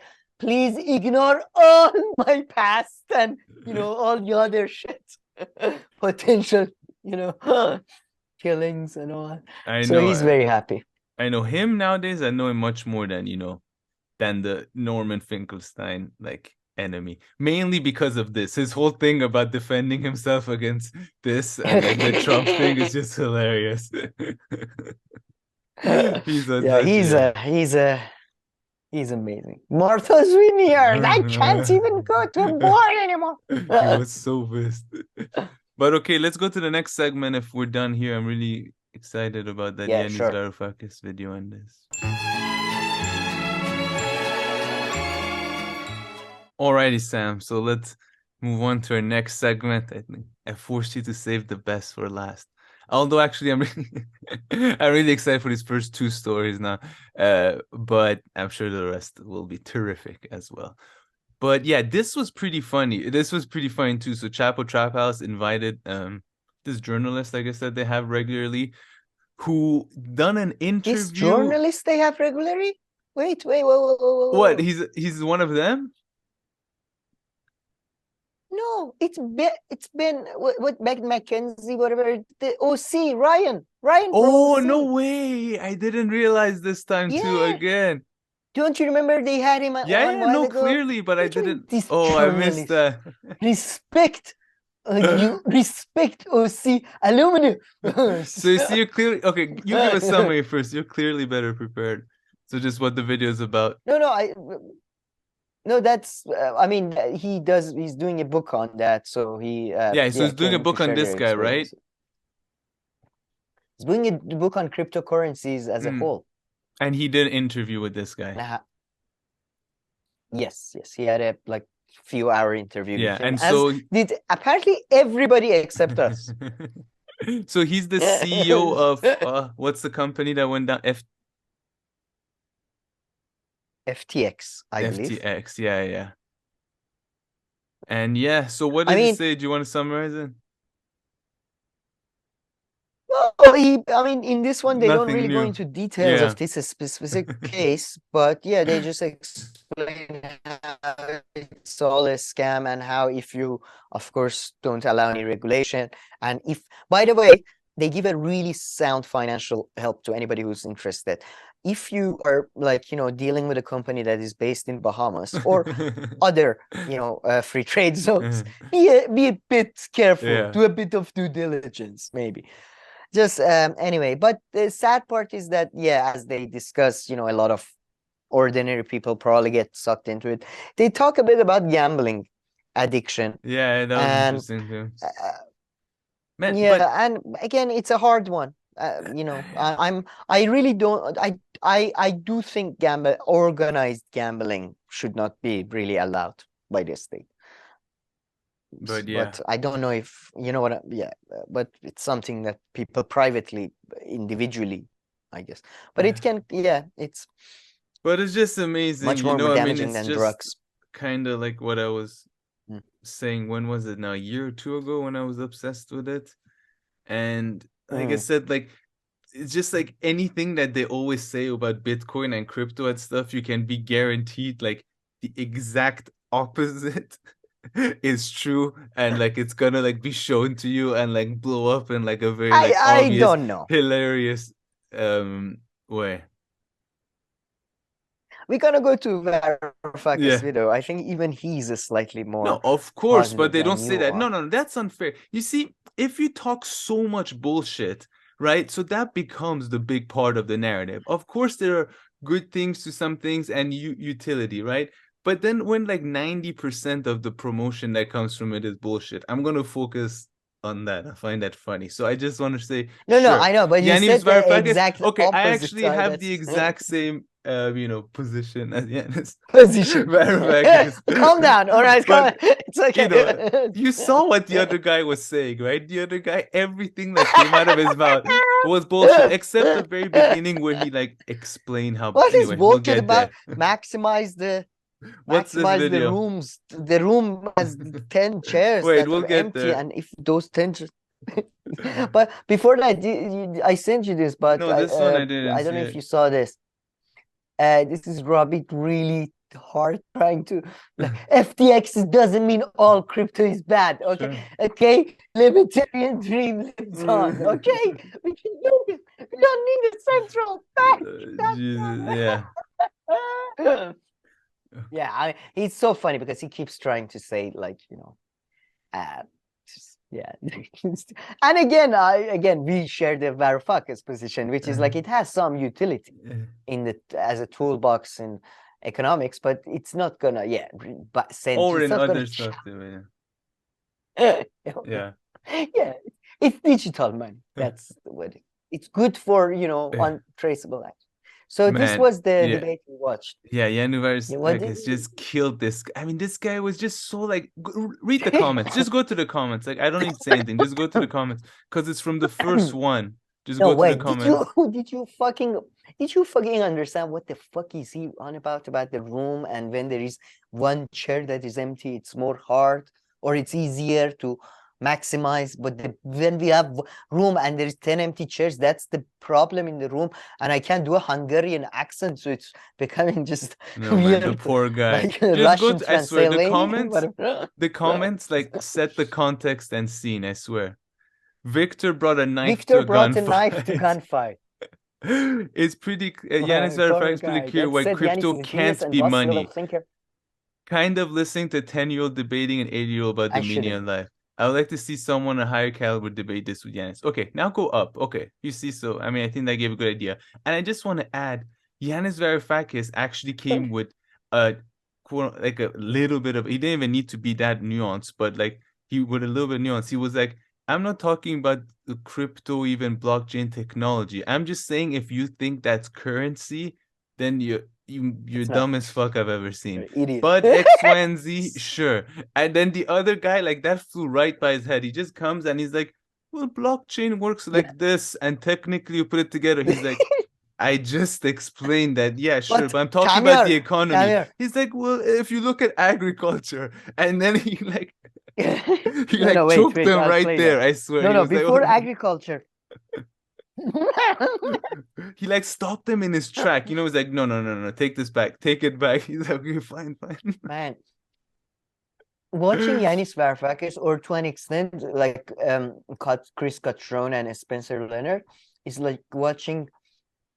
I'm guessing it's like watching like Bruce Lee or Mike Tyson. I don't, do a sport, but it's like, you're dancing. It's like art or something. It's so, But seriously, Yanis But Varoufakis is so funny. the best part was, you're a 14-year-old, a 14-year.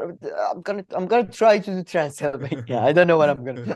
A 14-year-old, they cannot legally open a bank account, but they can, they do. It's German. It's becoming German. Yeah, they can do blood. It's hard, but they can get on a Discord or a video, and it's hard.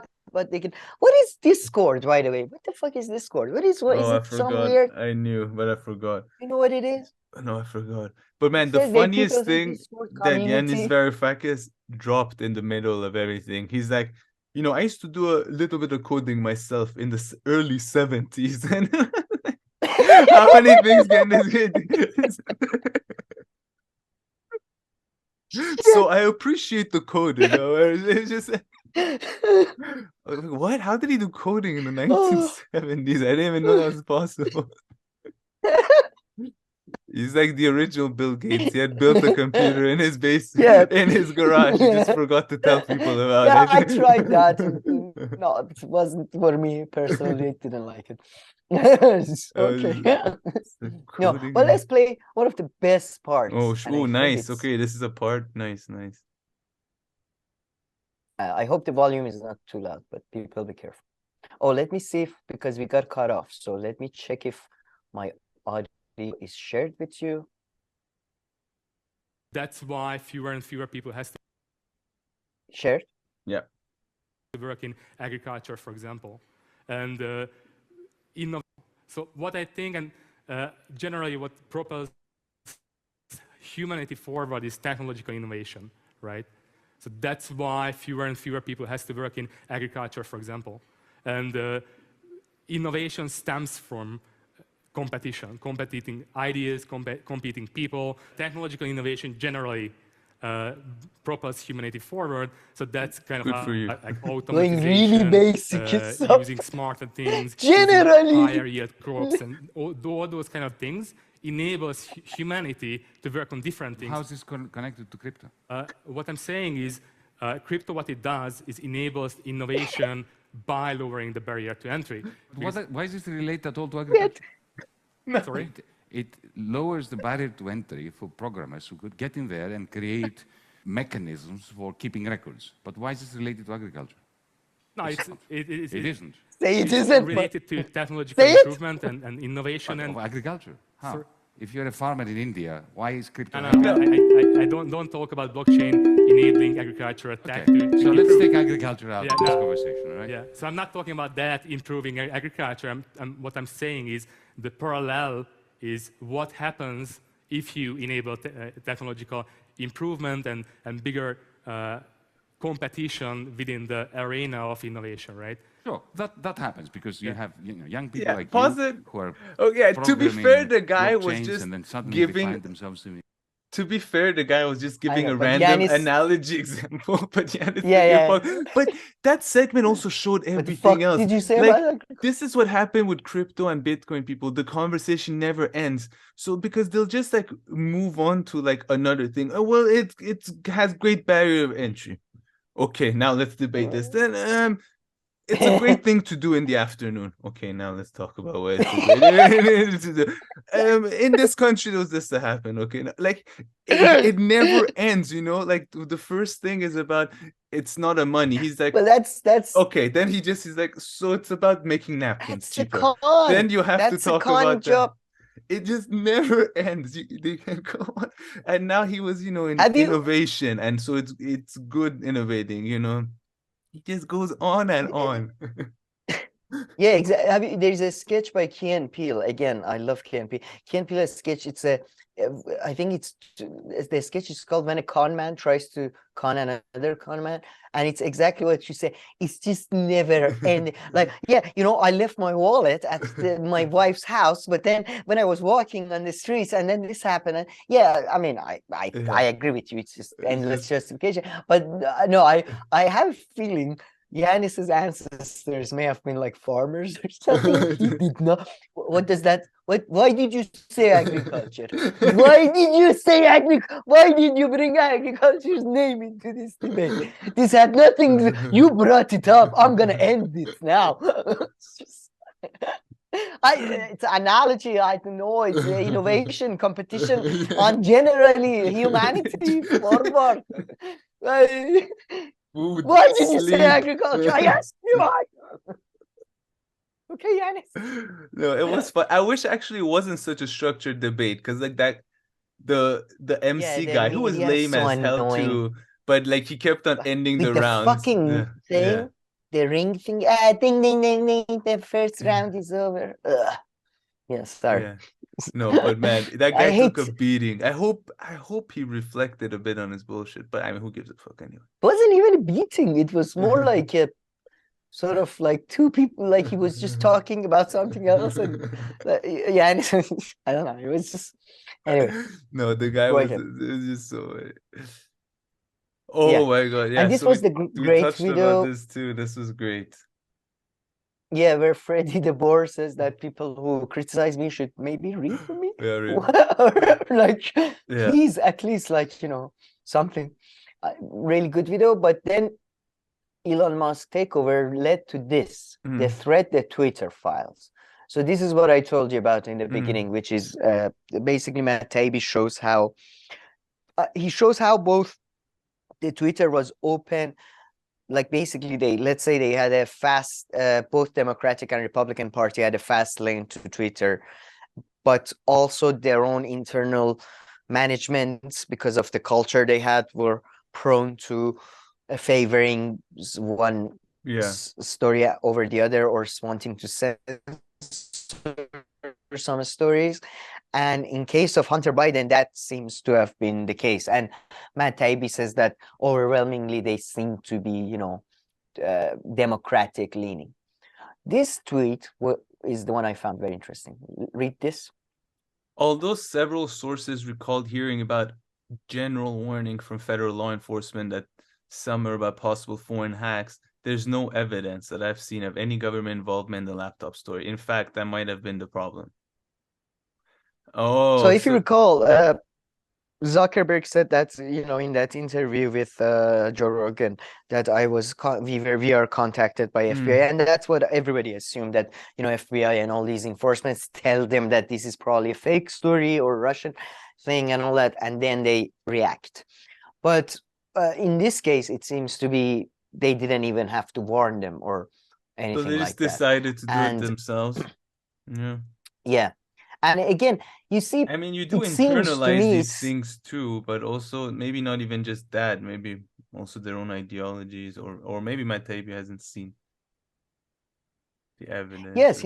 And more importantly, a lot of, like, that's the problem I have with anarchists and libertarians, is that they think that if you ignore power, you can get rid of it. The reality is it is counterintuitive, but there has to be a force within society for free speech, for example, tolerance, for it to be enforced, because there are those, you know what, like, in fact, if there was actually government oversight in this company and freedom of speech was applied, we wouldn't have had this problem. But when you have wholesale industries privatized, contracted out to private sectors, and you have no oversight over them, so oversight over over private contractor or government handling something itself is necessary for freedom of 100%. speech, for tolerance, for all that. Very You good see in the point you Iran, made there. in Iran case,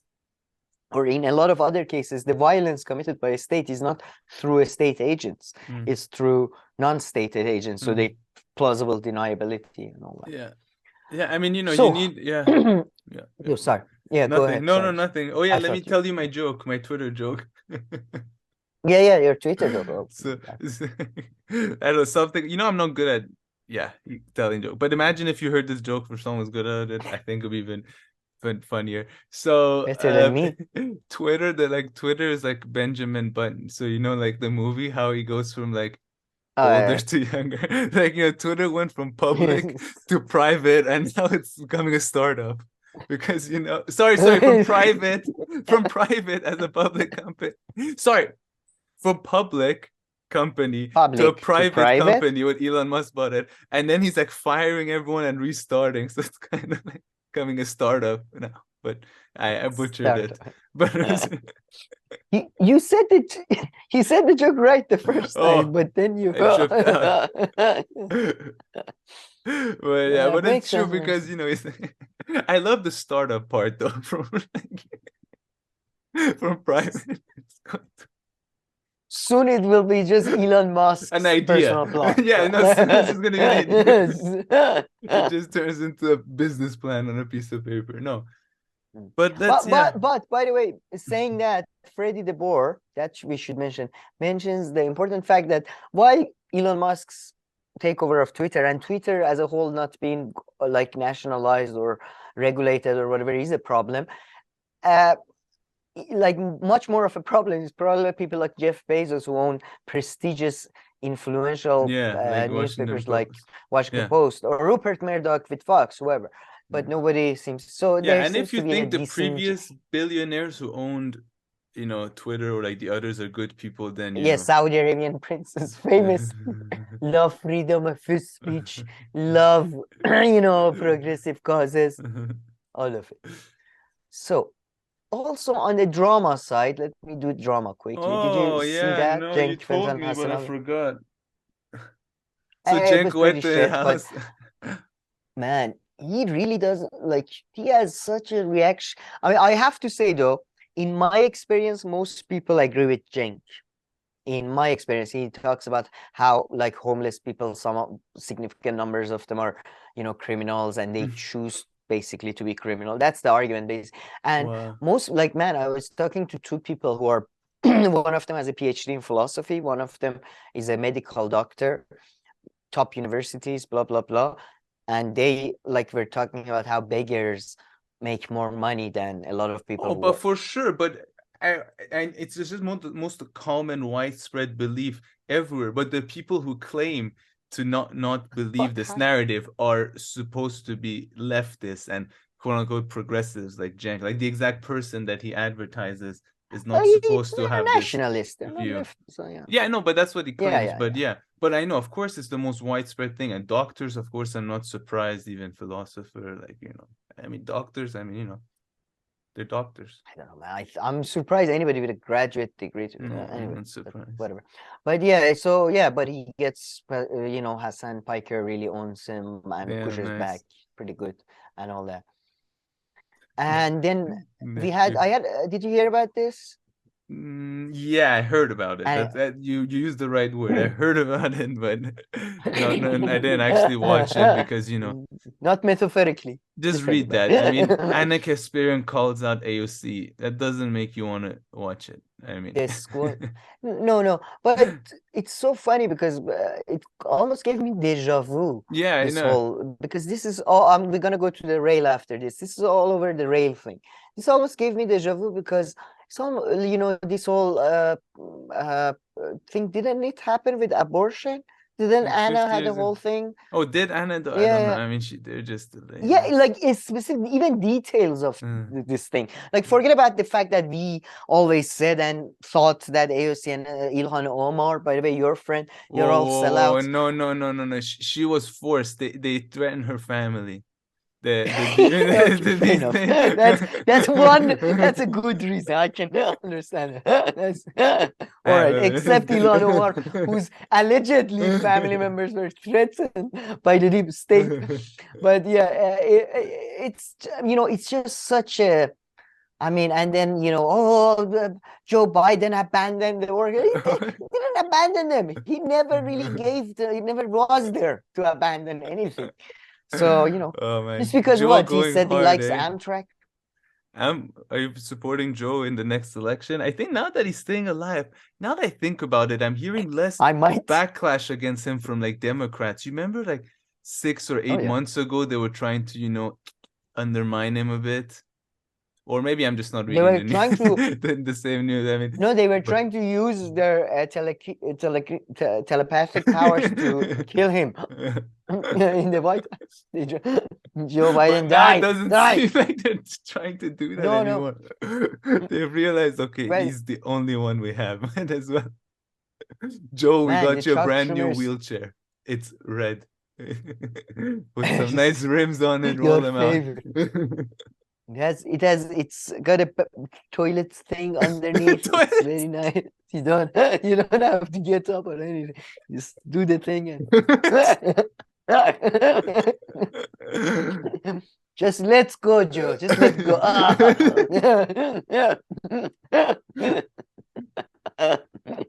But no, I mean, he won the midterm, man, and the Chuck Schumer strategy of suburban focus seems to be working for them. So why not?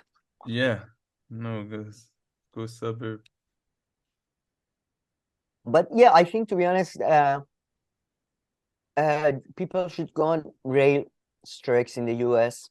I mean, that's why I'm so surprised. Somebody, you remember, it was early on in our show, pointed out that in the US, solidarity strikes are illegal, like they become wildcat strikes.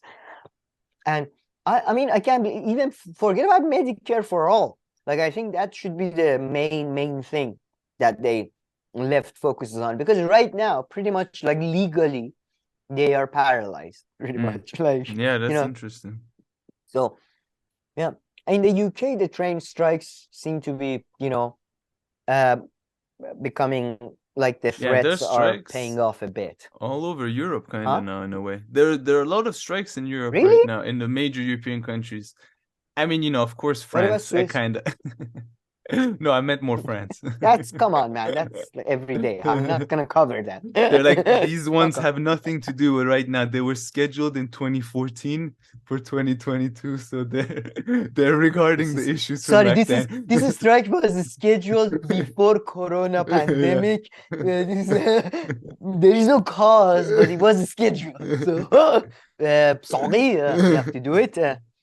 But no, but yeah, what about right, Swiss? fine, no, there's not much to strike about. You're not joking. No, I mean, everything's good. Yeah, the Nazi gold is safe. Yes. No, I mean, yeah.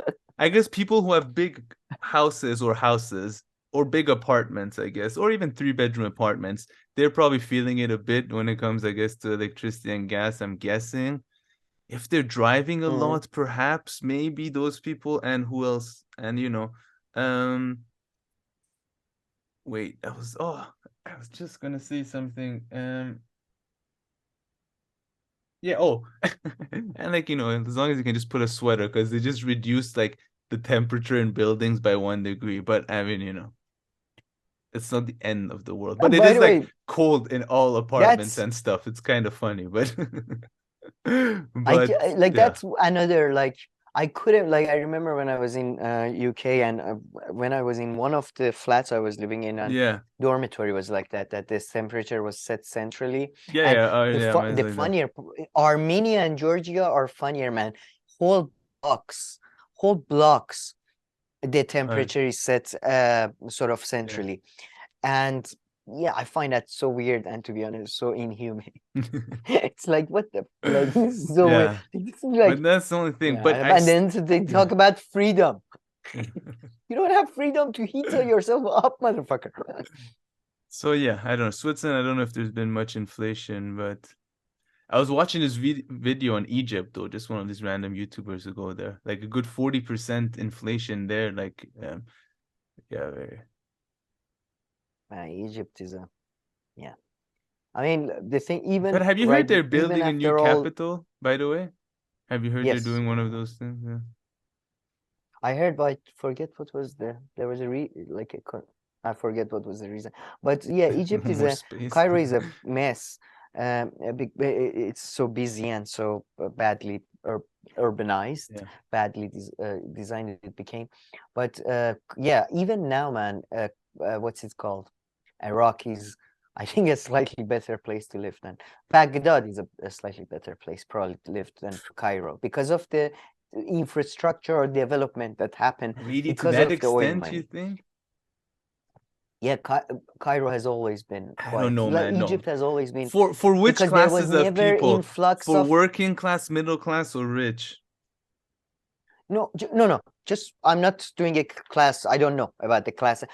As a country, it has never developed as much as the rest of I the know, Middle but East, because Iraq, I there mean, was never that's a pretty influx of oil extreme money. example. I agree with you, but that's a pretty extreme example, No, Iraq had a successful state building It project did, for but like then, 2 with decades. everything that happened, you must have heard about No, it. you should.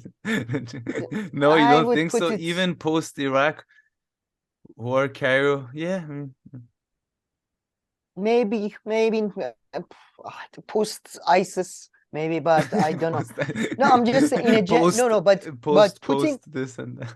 but okay, putting aside which place is a better place to live, that's a No, biased statement, whatever Joking. bullshit. But the no, let's stick. But development wise, it's just I far understand behind your of point the that you're rest of the making. region. Yeah. Yeah. It's just, and because it has a high population, like a lot of these countries, like Oman is slightly developed during the last decades because it has a low population, at least can So yeah, and abandons rail working, never was there to abandon. But Jesus Christ. I mean, they take an interesting story and just ruin the title. Oh my God. Okay, let's go to that. I don't know. Yeah, I just wanted to I wanted to play this is video just because I funny. think this is so good, because I think it describes the difference between the old generation of, let's say, left liberal or whatever, and the new one. Let's play wait, hold on. Just give a context 1 second. Oh, okay, that's the beginning. David Baddiel is a British Jewish comedian who have recently apologized to a footballer from black descent, because he used to make fun of his hair and his dreadlocks because he just made a documentary on anti-Semitism. Yeah. And he's famous for being very well spoken about how anti-Semitism is very, very, I mean, anti-Semitism is serious, is awful, and it's existent everywhere. But relative to past and relative to other forms of racism right now in the UK, perhaps maybe it's not as big of an issue, but he made it a huge issue in the Labour Party. And I live in Iran, where anti-Semitism is an actual problem. We have actual anti-Semites in the government. I've seen them. I've met them. They told me that they think Jews are like that. Jews, as in, like, all of the Jews, like all of them are like in one club. Yeah. So, but this video, takes, I didn't expect it to go in the direction that it goes. Let's check it out. Me too. And Miriam Margolyes is a fantastic British actor, one of the funniest people ever, Blackadder, a lot of other things. And she's, I love her so much. Anyway, one of the funniest people. So one of the things about you is you talk about being Jewish quite a lot. I do, yes. Yeah, and it's quite a core part of your identity. I think it's central. Yeah. Absolutely. It may be all my identity. That may be all I have to offer. But younger Jews, who are often quite left-wing, they have written to me and said, okay, I've read your book, and what it's telling me is that I need to be able to be not embarrassed about saying I see anti-Semitism. We have to say the word Israel. Israel is at the root of all this. Israel is the problem. Okay, so I disagree with that, because anti-Semitism has roots that go back centuries and centuries and centuries. No, I agree with you. I would say that anti-Semitism is naturally English, but after the war, you couldn't express it. It was buried. Israel opened Pandora's box and allowed what had been festering and simmering to come out. I feel no connection with Israel. And so therefore, for me, when people use Israel as a stick to beat Jews with, British Jews with, or to say, as they do, if I say something about anti-Semitism on Twitter, someone will say, what about Palestine? That is anti-Semitic, because we have no collective responsibility as Jews for Israel. I don't agree with you about that, because if you know that bad things are being done by people to whom you are connected, strongly connected, it is your duty to speak about it, to draw attention to it, and to try to change it. In what way am I connected really to Israel, a country that feels pretty foreign to me? I'm an atheist. As am I. I'm a European Jew. I basically just think Israel schmizrael. I'm not that bothered with Israel. It seems to me racist that as a Jew I have to be more bothered about it, because that is not a stricture imposed on any other minority. No, never. I think it's willful of you to deny connection with it's not willful. a I nation, genuinely feel it. because they are your people. They are my people. No left-wing person would say to a Muslim who's trying to speak about, say, Islamophobia, what about Saudi Arabia? What about human rights in Saudi Arabia? No progressive person would ever say that. So why should we accept that as Jews? They should. And I would defend my feeling because I feel connected to Israel.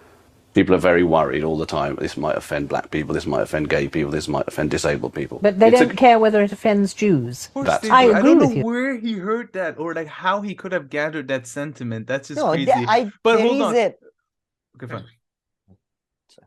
No, I'm just saying black people and what other group they said, or disabled, for example, people or whatever.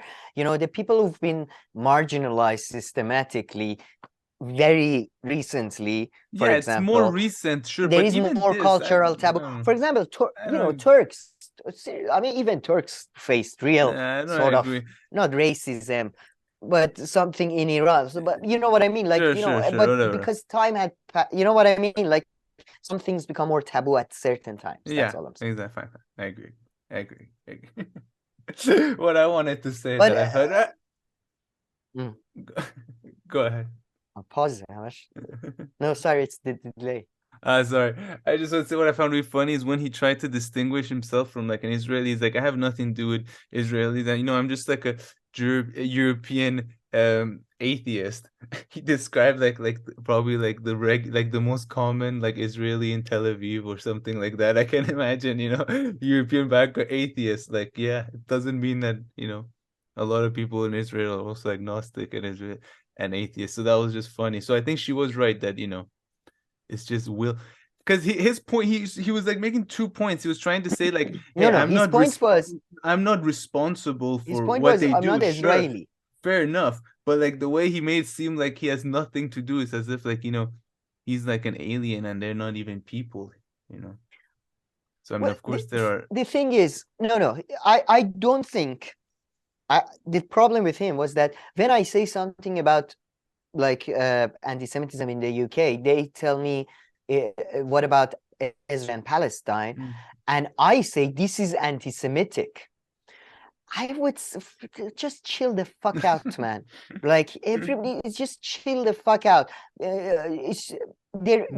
People notice the way you focus on something over the other one, and it seems to be because of your specific background. So you shouldn't be surprised if that specific background comes into play in the discussion. And Miriam Margolyes, I think, points out to something really fundamental and more personal than a political take or anything, that you can't deny your background or whatever, the group you're associated with, even you can, criticize them, and Muslims should. I'm not a Muslim, and they do, but I'm Iranian, so, I criticize Iran. Sorry? And they do. Muslims criticize, yeah, exactly. Yeah, some of them do. Some of the Jews, best critics of Israel are Jews, like Norman Finkelstein, perhaps. Like some of the most, let's say, not best critic, I don't know, like most rigorous critic, whatever you want to put it, right?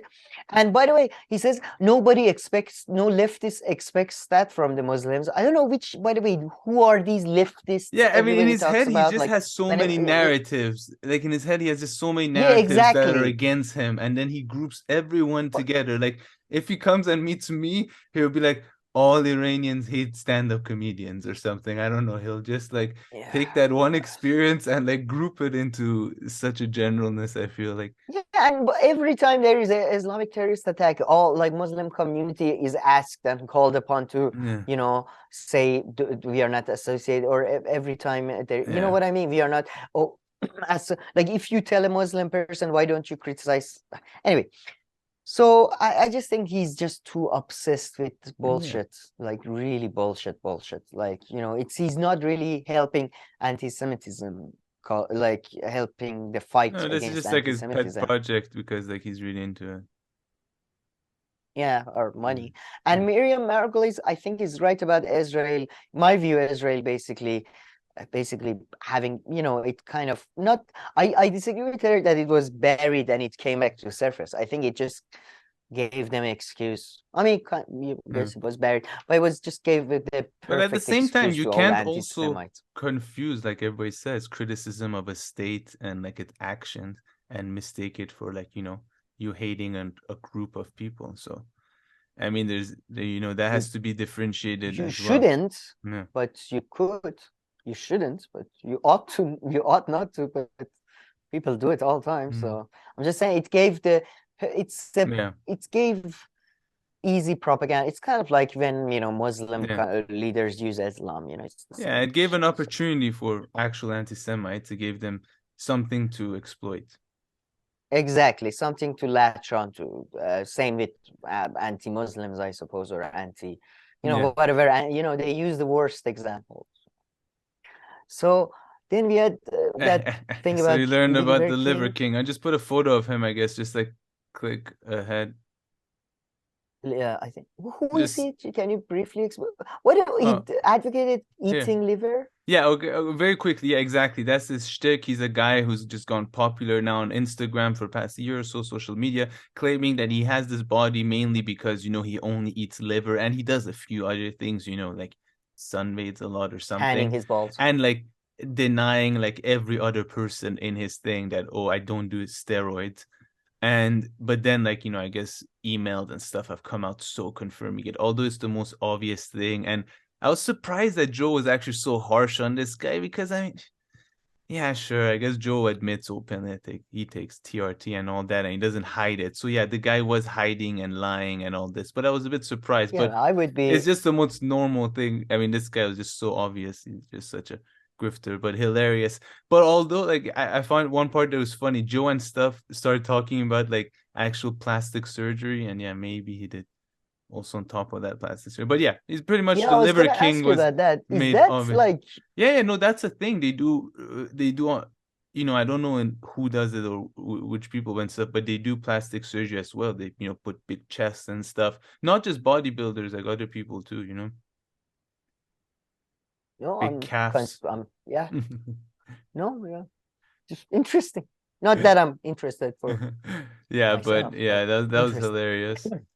Oh my god! And this, you remember last time when we talked, I was like, Is he not banned off Twitter? I thought he maybe be banned, and like the next day he got banned. So sorry, Kanye. I might have put that out there in the universe.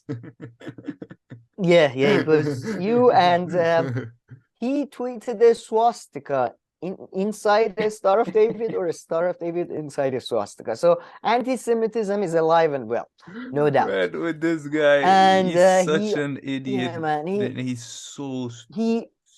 He's gone so stupid. It's not even. It's stopping to maybe be funny. He's just gone so absolutely berserk. I mean, I just hope it's quite there funny. has to be some monitoring, though. That I mean, thank God, like I said, he's not into guns for some reason. But someone needs to just, if one thing needs to be watched, is just, you know, that turn doesn't take place. As soon as, if he posts like one article on like related to guns, I would come and take him immediately, because knowing him, in like 2 days he'll be obsessed with, you know, mass murderers, and by the third day he would have had to execute his plan. So there's like no time. You can't like give him a month or so. Like the process will be expedited quickly. You'll be like brainwashed and like, sorry, Kanye, like within 3 we have articles. To end this now. Like, but one picture, maybe like a meme would convince him. But also, I'm willing to take bets. In NSA. How much would you bet that he might go Muslim? That's my only crazy last bet. Sorry. No, I think he's just too Christian for that to happen. But I'm willing. He's too Jewish now. Whatever. I thought he's Israeli. I don't know what he's. But he's. I imagine in NSA, there's just working in their laptops or whatever, and then there's a red button just going Jude, Jude, Jude. Kanye just Googled guns, and we have to just send the team. Seriously, that's the only thing I would just be a bit more careful. But surprisingly, that hasn't become the funny part. Let's listen to this. On Thursday night, Kanye shared the image of the swastika over the Star of David, a symbol of Judaism. Thank you, Guardian. Thank you for that. The tweet was swiftly deleted. Also on Thursday, it was announced Kanye was no longer buying Parler. So you see what's Candace Owen, you know, you pushed him too far, too fast. No, I think he's going to soon have to turn into the mode of saving every penny he has for like lawyers and things like that. Like he's going to quickly, you know, approach that kind of territory if he continues like this. Because soon his finances could take trouble and stuff, that all his money, he's going to go broke again and just have to focus on paying lawyers. And you reach a certain level, you don't even go bankrupt. No, he might though. He's going to pass that. Imagine his future income starts getting affected a bit, right?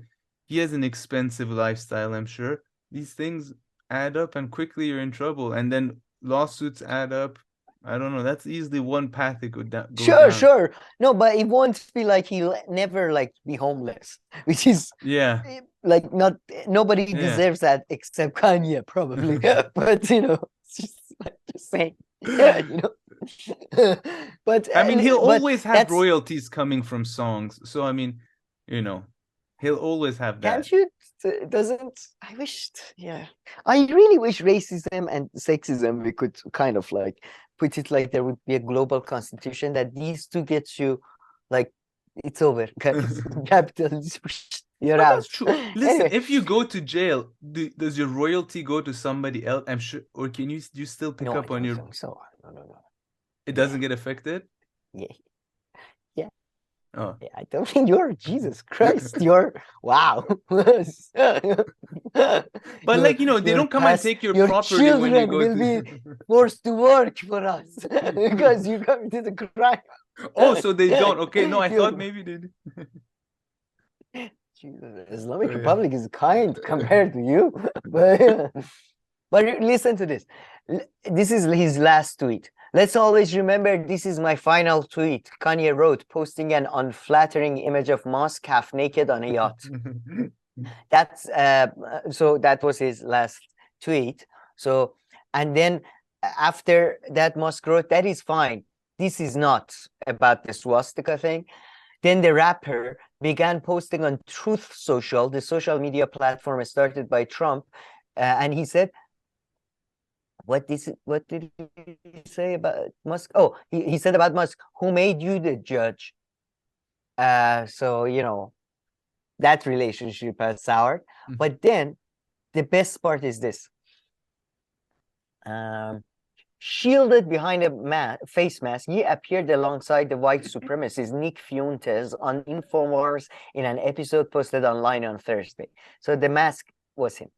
The rapper said, I see good things about Hitler. Every human being has something of the value they brought to the table, especially Hitler.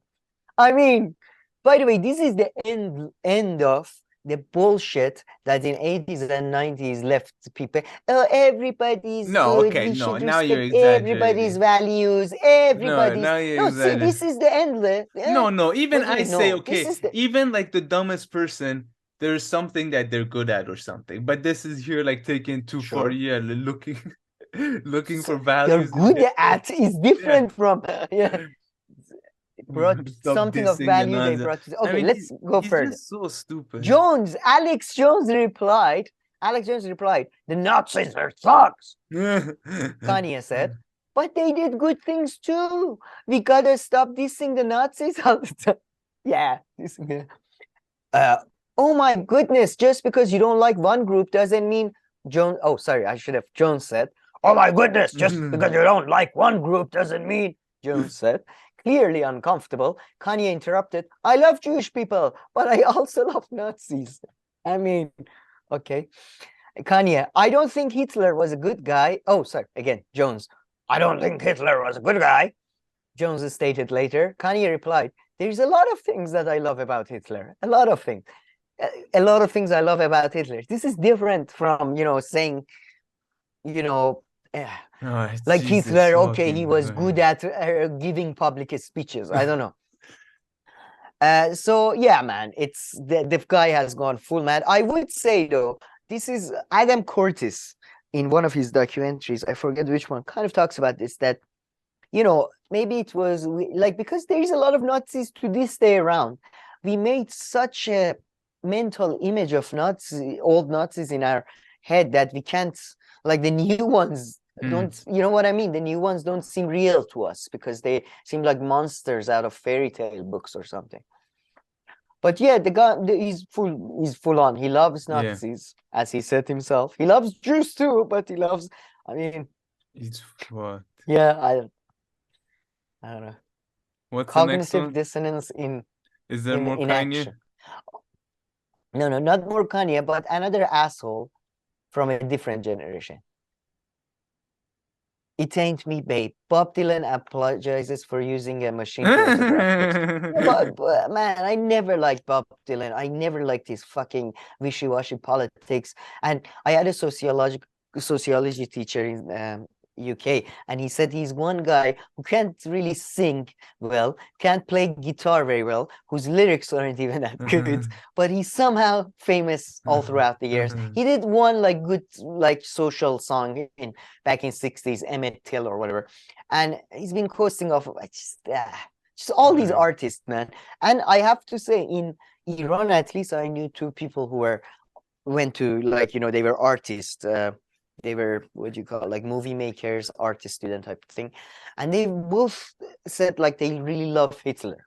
I don't understand this Hitler obsession. They loved Hitler. Yeah, they would talk about how Hitler was great. And you would think like artists like Kanye and that type of thing would be the least likely to be into this type of shit, you know?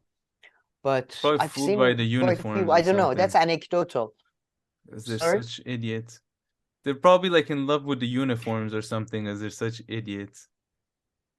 No, I love the uniforms actually. I'm in love with. I know, but they designed by. Then but you stick to that. But then from that, I guess they're like, okay, so then he's a good guy. I don't know. He's such a dumb fuck.